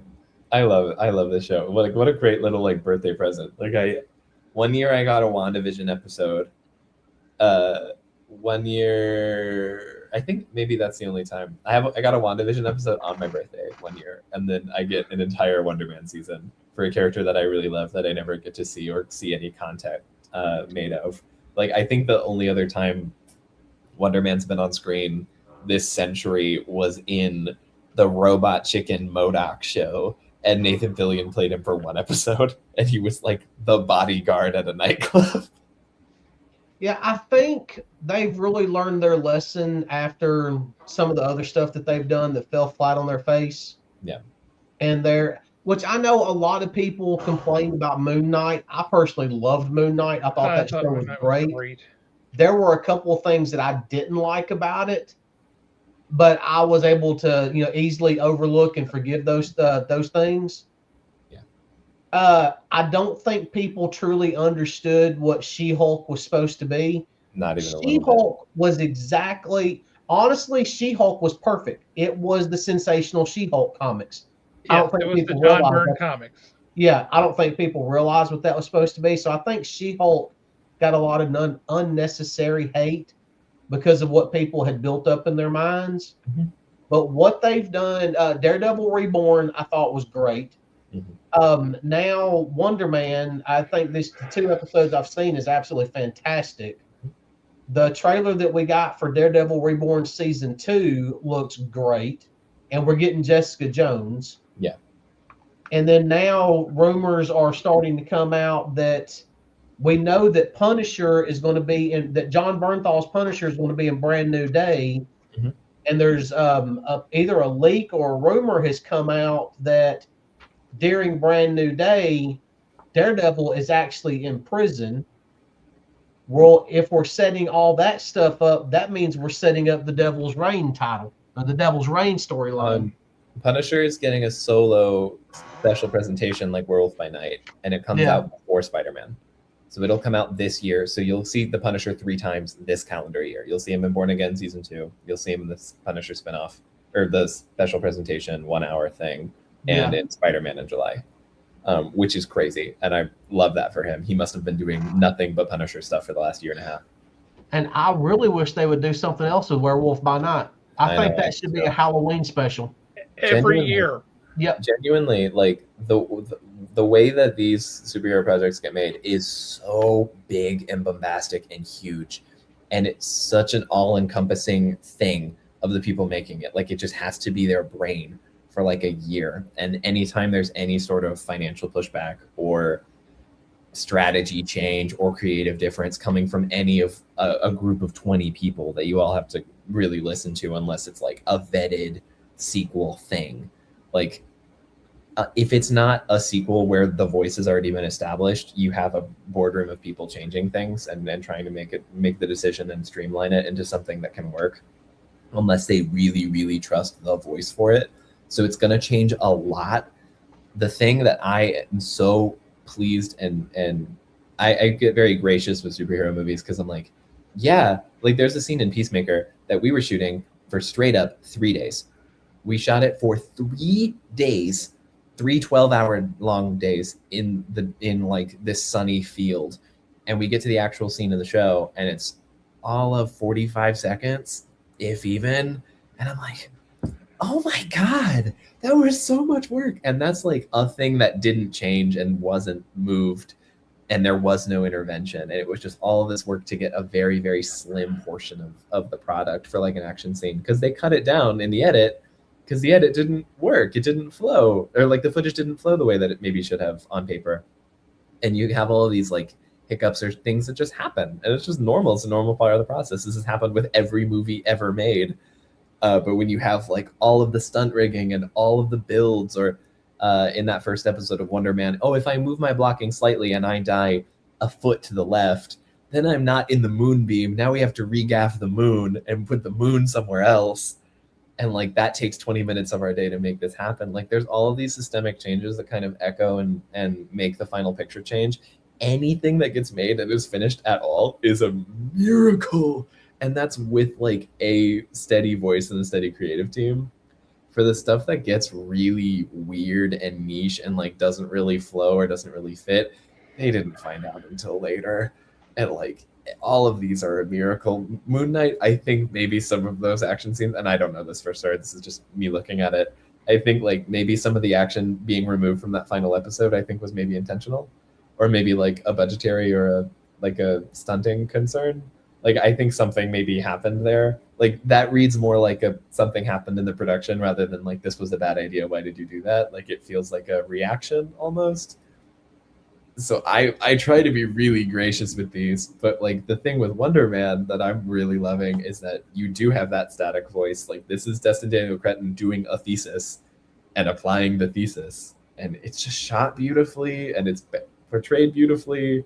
There hasn't been any action for me to speak on where I'm like, the action is so cool, because it's just not there. But it doesn't need to be. I'm scared of that movie. My only true thing with Moon Knight was I did not like the way Stephen Grant was portrayed. Yeah. And I did not like the way Mr. Knight was portrayed. Yeah, that makes sense. I understand. It was Stephen Grant cosplaying as Mr. Knight. That's the way it felt to me. There's such a reverence with that Mr. Knight costume of like why Mark is choosing that costume at the same time that it felt weird to put it on one of the other like DID altars and just be like, and this is his superhero costume. Like that creative decision felt a little disingenuous, but like I also see why they did it. It's just like a whole. Yeah, see, to me, Mr. Knight is very businesslike and suave and debonair. What is that? This is a new book called Web of Venom. Tell me, I've had Venom fatigue for 30 years, 35 years. Why does this look interesting to me? Because it's bright and shiny and new. Because it rec rap, but Venom. Is it? It's Luke Ross art. So Luke Ross. Who is it? Or like who's the guy with the symbiote? Is it Eddie? Is it Peter? It says there is an even newer symbiote-wearing hero on the scene. Is it Joe Palometta-Didio? It's not Mary Jane Watson. It's not Eddie Parker, but it is someone who Peter Parker knows well. Someone both he and Spider-Man have had many encounters with. Uncle Ben's ghost? You got me. I don't know, but I love Luke Ross's art, and Luke Ross is doing art for this, so I'm going to read the first issue. Oh, what was that Wonder Man book that you pulled up? I got on my new Wonder Man book. There's a new Wonder Man book? It's a 5-issue limited series. What's the pitch? This is for issue number 2, and it just says after last issue's shocking reveal, Simon Williams is left to pick up the pieces. So I don't know. Wow, that's the vaguest sentence ever written. Yeah, but this is After a shocking revelation, Simon this is Williams. the main. I think this is the main cover. No, this is a variant cover by Taran Clark. He looks so cool. Oh, love him. He's reading West Coast Avengers. He better be. That's I funny. do like the celebrity jokes of like when Wonder Man shows up in a thing where it's just like, yeah, this is just like a funny little celebrity cameo. So I like the show like making a psychology for Simon. Also, if you do want to read a Wonder Man book, the one in the 80s or the one in the 90s is one that I really liked. I think it was maybe 6 issues, and the issue 1 comes with a poster for the Wonder Man movie. That is not a real movie. That did not. Is get that made. the one that Jeff Johnson did the art for? It's the he one. might have done the one in the 90s. Unfortunately, it's the one. I can't describe it in any way other than like he's standing really close to frame and he looks like this, and his arms are hunched. And he's like, oh, and he's got the shades. That's the best I can give you. It's not the 80s run where it's like a matte painting. Like it's more action hero. Is that the new one? Cover for Daredevil number 2, Alan. Yeah, because they're supposed to be introducing new villains, and I want to see the lady that's going to be writing Daredevil. I'm really intrigued as to how she's going to write Daredevil. Also, Well, Matt Murdock, once a noted attorney, now goes by a new title, College Professor. oh my god, Oh, really? And this College is the mysterious Professor. future-seeing villain Omen. can I you guess he's read gonna- that like it's the trailer voice for a rom-com from 2006? Yeah, he's gonna. It's gonna. Matt Yeah. Murdock, once a noted attorney, now goes by a new title, College Professor. Thank you, nailed But when it. the mysterious future-seeing villain Omen targets Matt himself, it's Daredevil who will be taught a brutal lesson. I don't think that's going to last long. And I really No, I want don't to think see. so either. Do you think he's going to discipline Elektra when she doesn't turn in her homework? You know that he is. Oh, also, really quickly on the Wonder Man front, the reason that this is so good, Destin Daniel Cretton came at it with the thesis. He's doing the thesis. He's also doing Spider-Man. He's the guy that did Shang-Chi. He's doing Wonder Man, or he did Wonder Man. He's doing Spider-Man. He just finished Spider-Man. They just finished they wrapped filming this week. The way that Marvel Television is getting done now, because of the response of like how Marvel Studios was running things, after Loki season 1, they pivoted into Marvel Television, where it's now a separate branch of the studio run by a different person. So Brad Winderbaum, who was like an executive with them for a long time, is now like the head of Marvel's television division, and he's touching everything that's just the television stuff, which is really fun. Return of Bonesaw. Bonesaw is ready. Bonesaw. Love that movie. But it's like it's calibrated and it's getting pitched internally, where it's like these shows are getting pitched to the studio and then they are selecting things based on like their show Bible for the pitch. It's not like, or it used to be like, we want to do a Sam Wilson show. Here are people we want to do a Sam Wilson show, and we'll treat the production like it's a film. It's not that pipeline anymore. They've like codified the pipeline to make it a specific thing, which is why Daredevil and Agatha and Loki and Wonder Man feel so different. Because they are different. It's functionally different because they couldn't afford to do another Secret Invasion kind of thing again, because that kind of mistake was very, very costly. That was a big mistake. Yeah. So things are like being very intentionally made on purpose now. And there were a lot of reasons why it took so long for that to happen, and there are a lot of reasons why it is happening. But it's happening, and now we're actually like reaping the benefit of it. X-Men 97 and the Spider-Man cartoon are also done under that same system. Both of This which are Chris also Anka cover for Black Cat. love. Ah. Also, Reminds me of Adam Hughes. Well, he's done a few covers for Black Cat too, but Yep. yeah. so good. Also, I'm, Vision's this year. I'm so excited for Vision. look at this cover for Mark Spector Moon Knight number 3.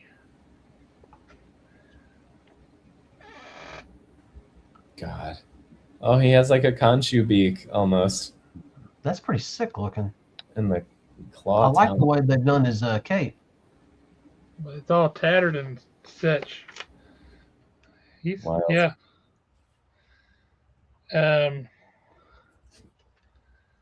Let's see what else we got here. Oh, in Infernal Hulk number 6, there is a new Hulkbuster armor. It's an Infernal Hulk busting armor. It's got the old school like pointed visor.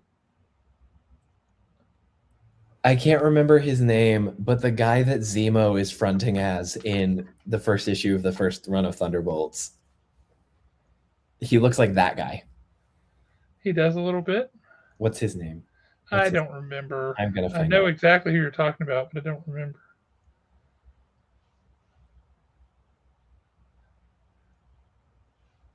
I googled Thunderbolts 1 and it's showing me the Thunderbolt cable of like what you plug into your computer. Oh, good lord. Chiefly not what I wanted. Here's a question for you guys. I think I know the answer. I just saw it because there's a Star Wars book, which is Star Wars Galaxy's Edge: Echoes of the Empire. Mm-hmm. And it has Luke.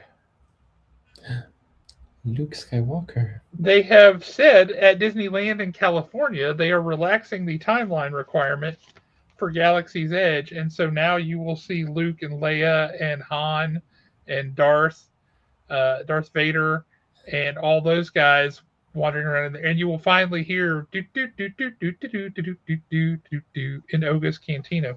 What do you mean they're relaxing their timeline regulation? What does that mean? That means that when they created it, all original trilogy stuff was verboten. It was only going to be anything from the newer movies and beyond. Oh. Which is why it's all Kylo Ren. I'm Kyle. I'm Kyle. I would like to. I'm a janitor here at the Death Star. I would like really appreciate being able to see your Sith archives. I think that it's good that they're they're doing away with this whole timeline thing in Galaxy's Edge, because that's what I said. They were good pew pew shoot 'em up movies, but the sequels were not Star Wars movies to me. They didn't hold the same way. Yeah, I mean, they had some good moments. They had some things that I enjoyed. But I mean, I agree with a lot of the people online that are screaming, look at what all Ewan McGregor and Hayden Christensen and Ray Park in the one movie that he was in, look at what all they did with their lightsaber duels.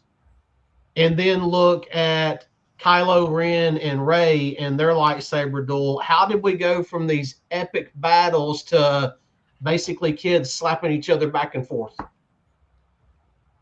Kylo, I think that works as a character decision, and Rey is also untrained. So like those, I get the point you're actually making, and I'm being the pedantic one. But it just wasn't working for me. Yeah, there's a way of staging it.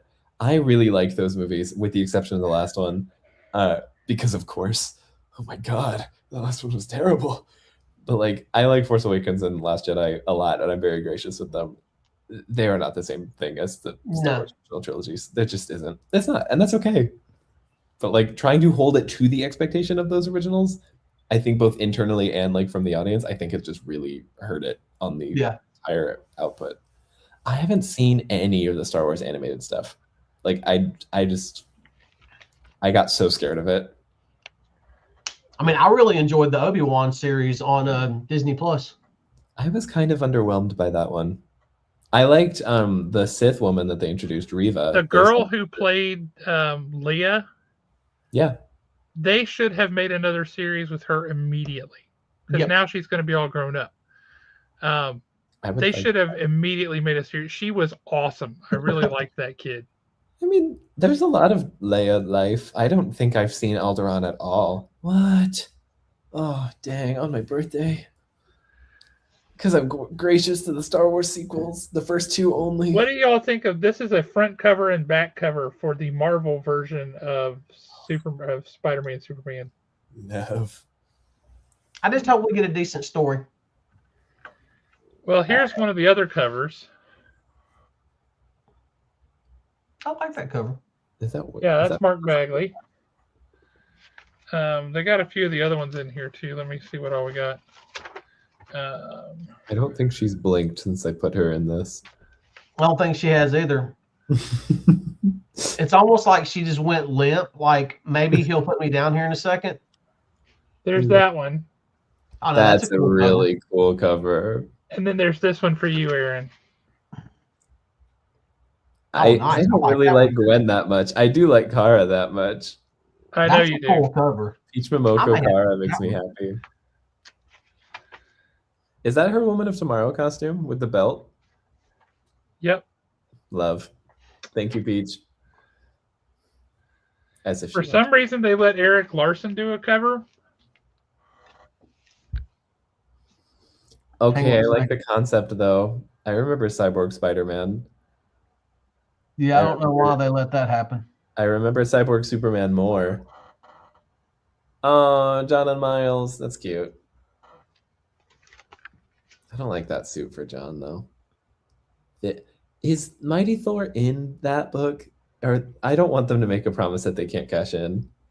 Like I don't want them the book has multiple stories in it, and they're featuring other characters. So having a Jane and Thor Diana and Wonder Woman tag up would not surprise me at all.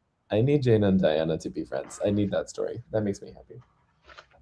That does seem to be the way these stories are going. See, I think I would rather see a Black Cat Poison Ivy team up. Oh my god. That would go crazy. I can argue that. Now check this cover out. Gotham City Sirens, man.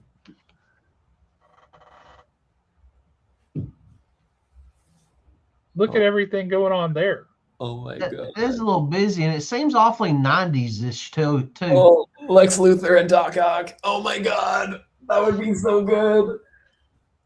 They would hate each other so much. It'd be so good. They'd hate each other so bad. It's just Livewire and Electro, and they're just both trying to zap each other. Livewire. Yeah, that's a fun cover just to see what all's going on. But you got Scarlet Spider going up against Brainiac down there at the bottom. That's crazy. Nice. But yeah, Carrie Andrews. I mean, look at that Spider-Man and tell me that's not just straight out of Todd McFarlane. I love the oval eyes. Oh my god, Peter Porker and Crypto. Wow, that was really hard to say. We'll have to get that signed by Johnny Boy. John Mulaney. Love him.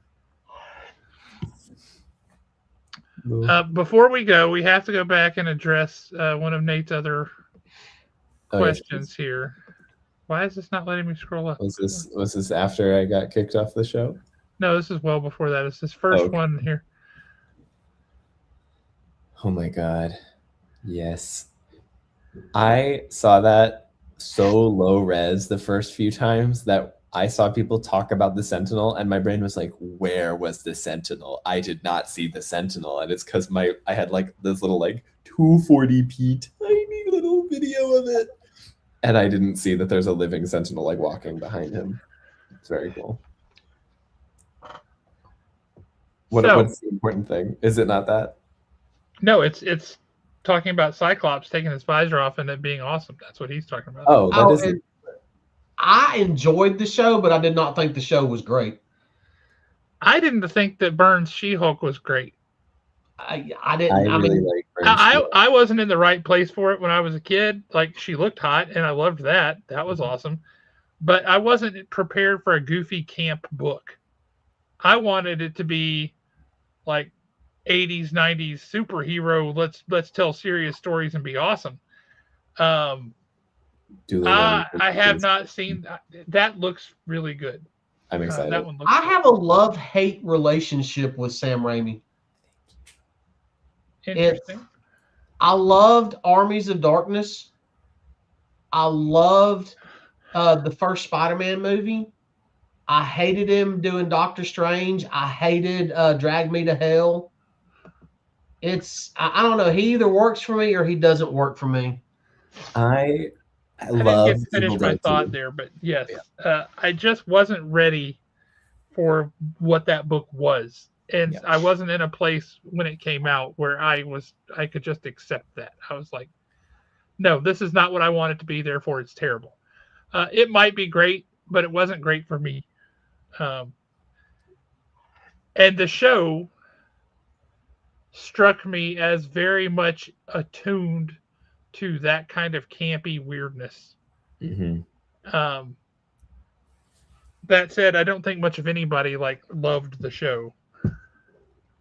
No, I mean I was entertained. I mean, that's literally what it comes down to. I think a lot of people did not particularly like her as She-Hulk, which I could have cared less either which way because I didn't know who she was before She-Hulk. Had you never seen Orphan Black? No, huh? Never saw it. Dude, you should watch Orphan Black. She plays like 30 characters in that show. Night. It's great. Finish Orphan Wonder Black Man and is then Orphan amazing. Black. And if ever you saw a show that you said that had to have been based on a comic book, right? Orphan Black feels very much based on a comic book. The title. I'll have to check it out. No, Orphan Black was awesome. I love the She-Hulk TV show. I genuinely did. The only thing I did not like about it was the threat of intelligent. Kevin, I thought was funny.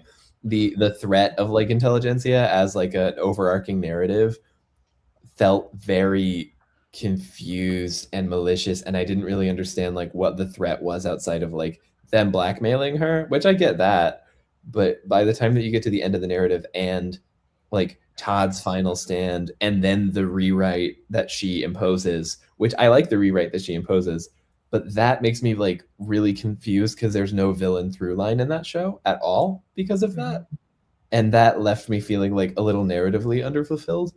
But like the tone and the comedy and the self-reverence and it being like snarky is the wrong word. It's very sharp and it's very pointed.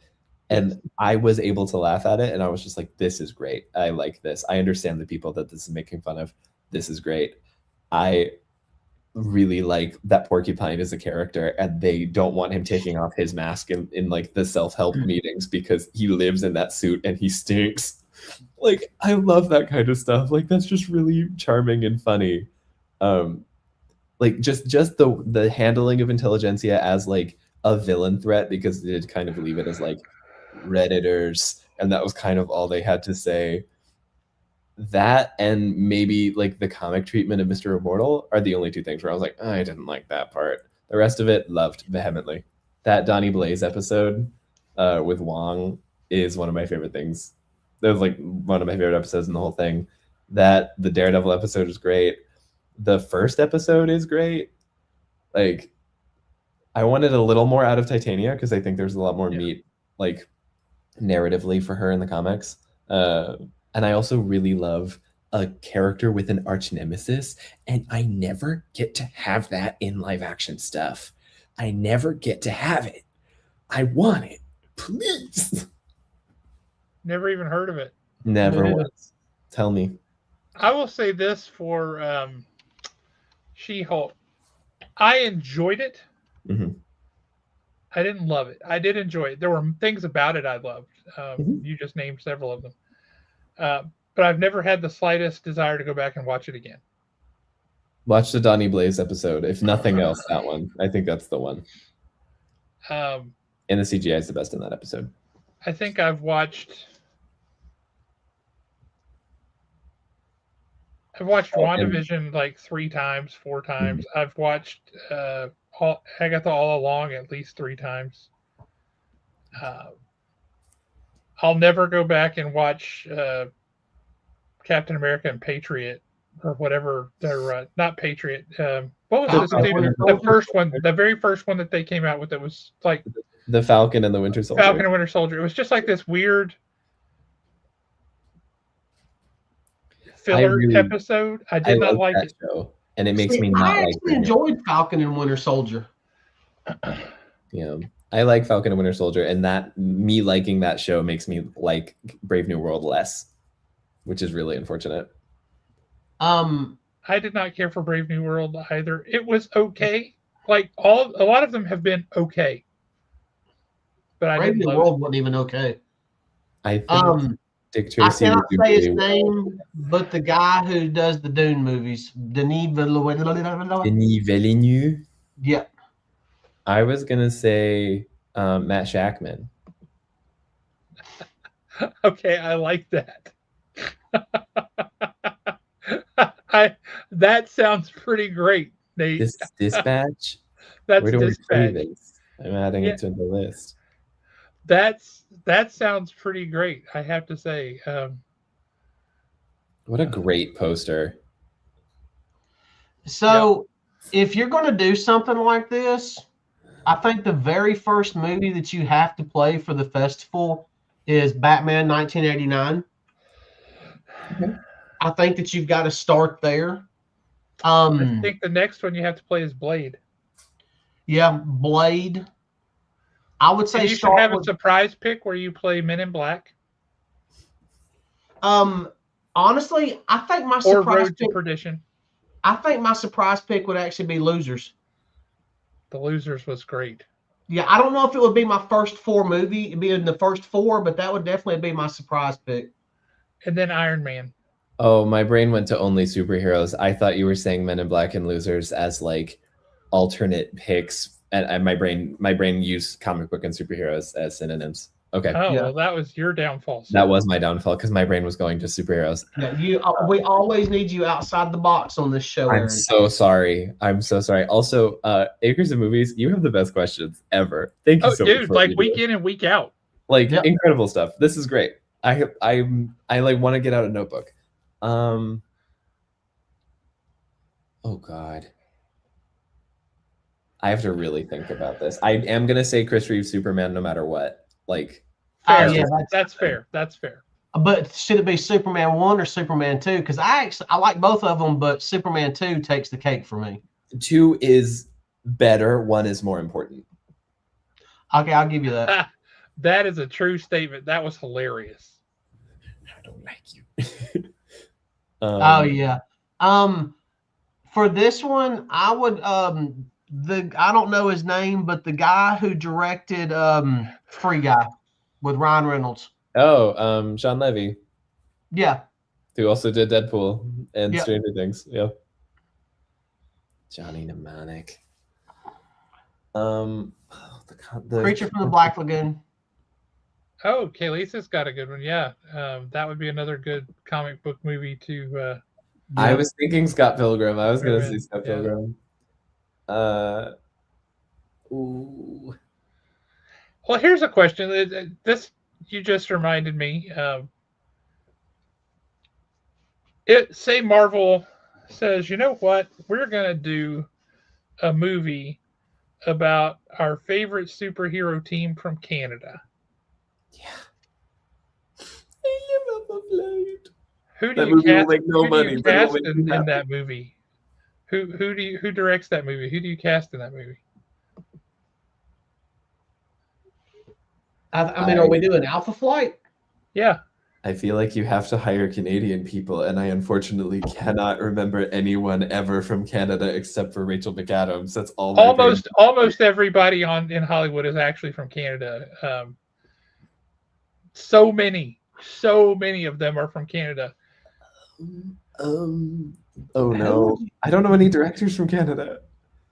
I mean, Forget the Sasquatch Canada is thing. easy. Don't wrap your brain around that. Yeah, Sasquatch is easy because Sasquatch is just CGI. No, You can find. he's as CGI as Gollum. You can do like what Deadpool did for Colossus, where you have an actual 6'7" man, like bodybuilder type, doing like mocap, and he's present and he's physically there, and the scale makes sense, and he's doing a full performance that you just don't see, and then you have like the voice actor after, which is also what they did for She-Hulk, by the way.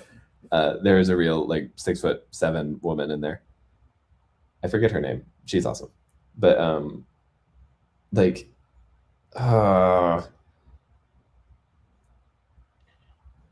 Also for Shaman, that's so specific too. We started with Shaman. Was there another comment that I missed, or did we start with Shaman? No, that's just what spurred the question.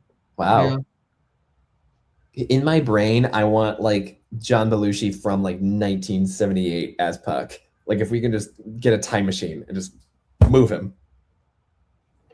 I would say that if you're going to do something like Alpha Flight, you actually go with no-name characters in their 20s and then that way you can actually build the franchise around them for Alpha Flight and just keep going.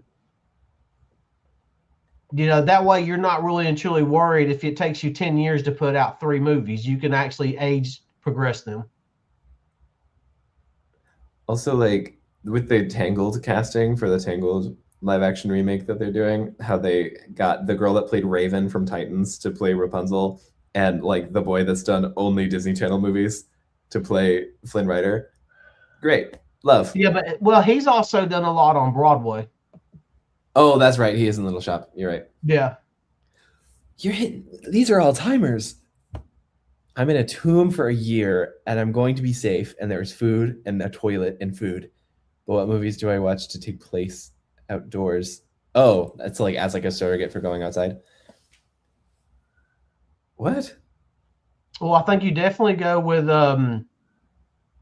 Day After Tomorrow to remind you why you really don't want to go outside.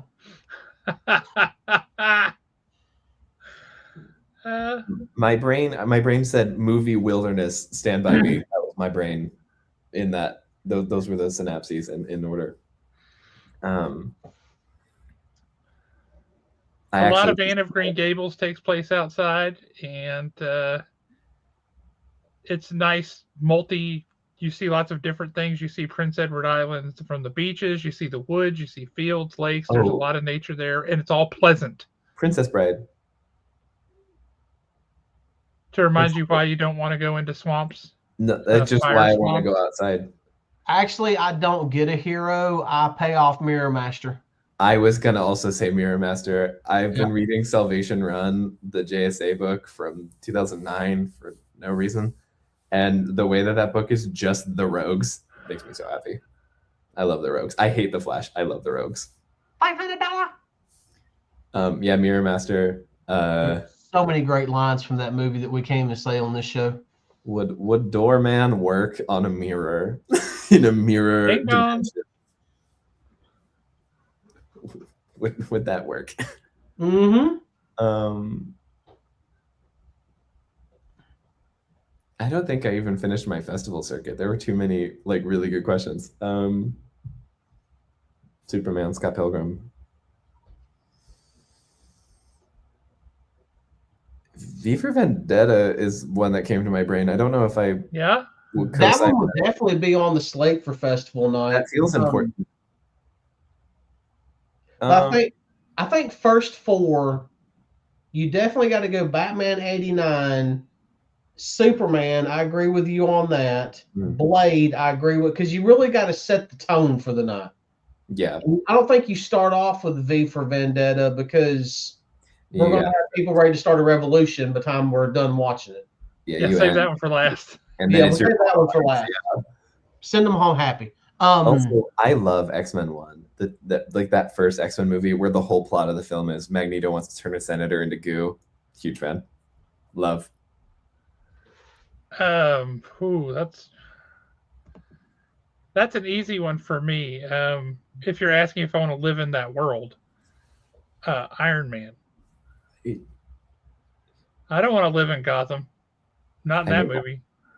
I want to live in the MCU generally. Even like with its faults, like, oh no, Secret Invasion is a bad show. Quantumania was really rushed. Oh well, that doesn't affect me as a civilian in New York City. I just experience 4 alien invasions and avoid to a nightmare dimension of all of my shame. Yeah. And that happens like once every like 3 years, and then otherwise it's peachy. Okay, great. And I can go to Look who left a comment. Do and learn magic. Great. Who is this person?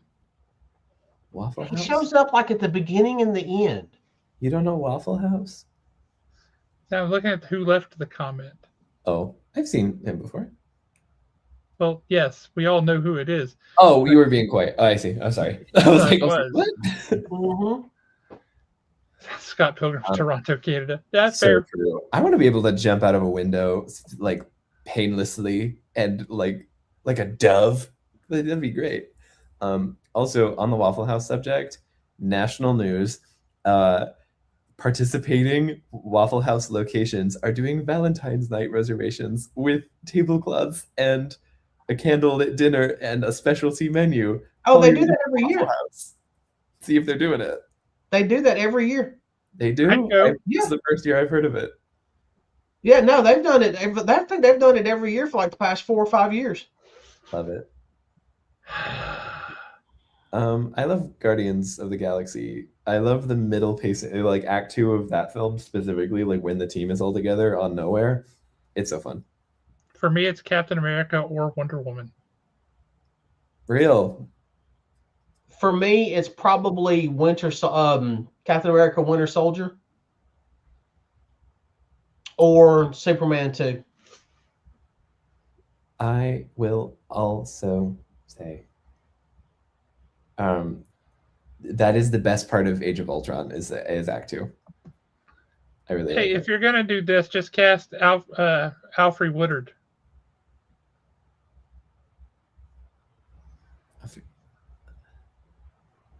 Angelica Houston is her name is already there. That's what I'm saying. Oh, yeah. Real. Angelica Houston is a pretty inspired choice, especially like Royal Tenenbaum's era of her. Oh yeah, that's good. I feel like Helena Bonham Carter would give like a crazy one. Like she would do Alfred in a way that would make me really scared of her. And like understand why she was like an MI6 agent. Like that would make sense to me. Or no, Rebecca Ferguson. No. I don't see that. He is not. Reeves is doing a Batman, and then the DCU is doing its own separate Batman that has a completely different creative team that also because does not exist yet.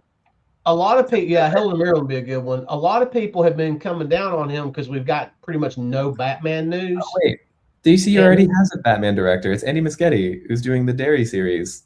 Yeah, and he pretty much said that he's not going to have 2 Batman movies released in the same year. No. That's just not going to happen. Hang on, I want to go back to Helen Mirren casting. I'm gonna need our favorite Arthurian legend pickup show comic book turned into a TV show or a movie. Oh, I see where you're going with this. And I'm gonna need Helen Mirren cast as grandma. As grandma. Tell me that's not perfect. It is really perfect. I think that was written with her in mind. I went really young with my Alfred choices, I realized.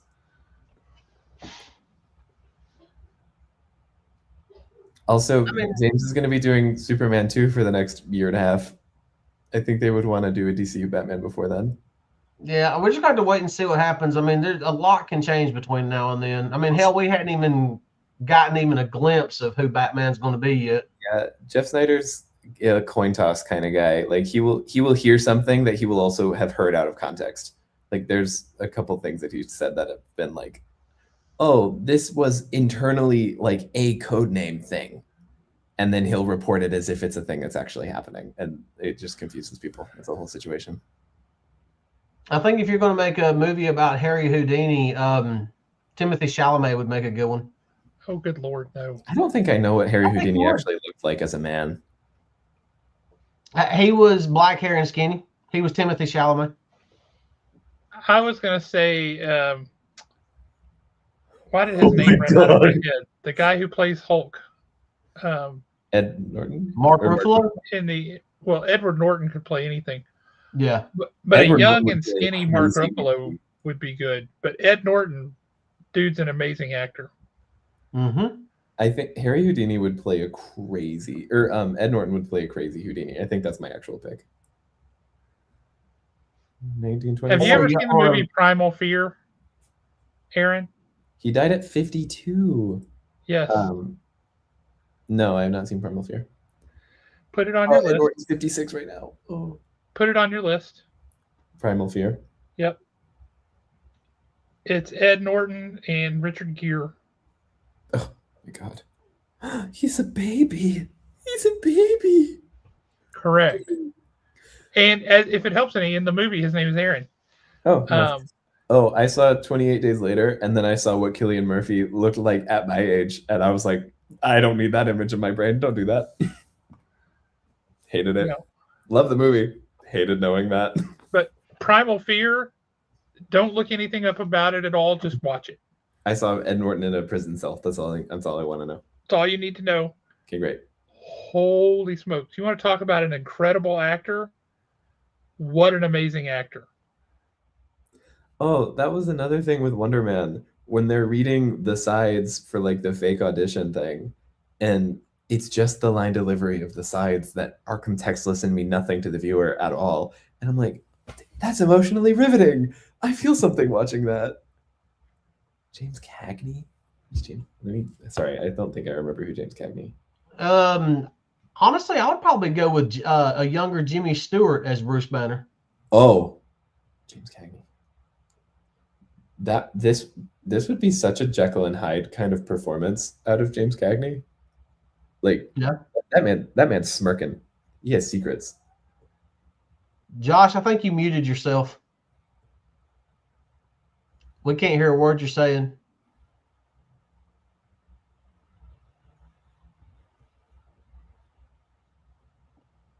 Yeah, nothing.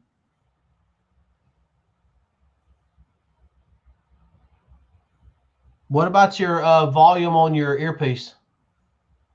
And now it looks like you're frozen. And that was another flattering way to freeze.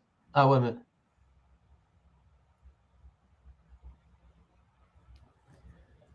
There we go. Can you say something? A, B, C, D, E, F, G. Yeah, No. nothing. Where'd you go? Can you hear us? No. Nothing? You can. Okay, great. So it's just your audio that's died. It may be time to retire those earphones. I'm like not even hearing the microphone static. Oh, don't worry, you can get them at the gas station for like $79. That was like Chaplin level great pantomime. Well done. Mm-hmm. Oh, I wish I could hear your laugh. Oh no. Oh.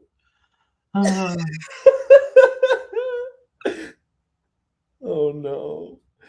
Is it time? Is it time to go? All right.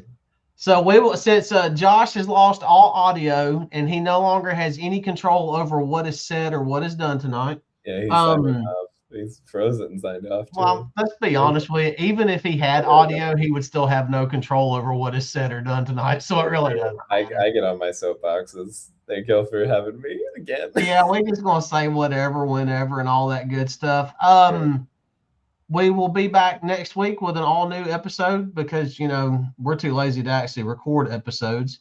And I believe this right here is the one that we always do it with. So I will leave y'all with this.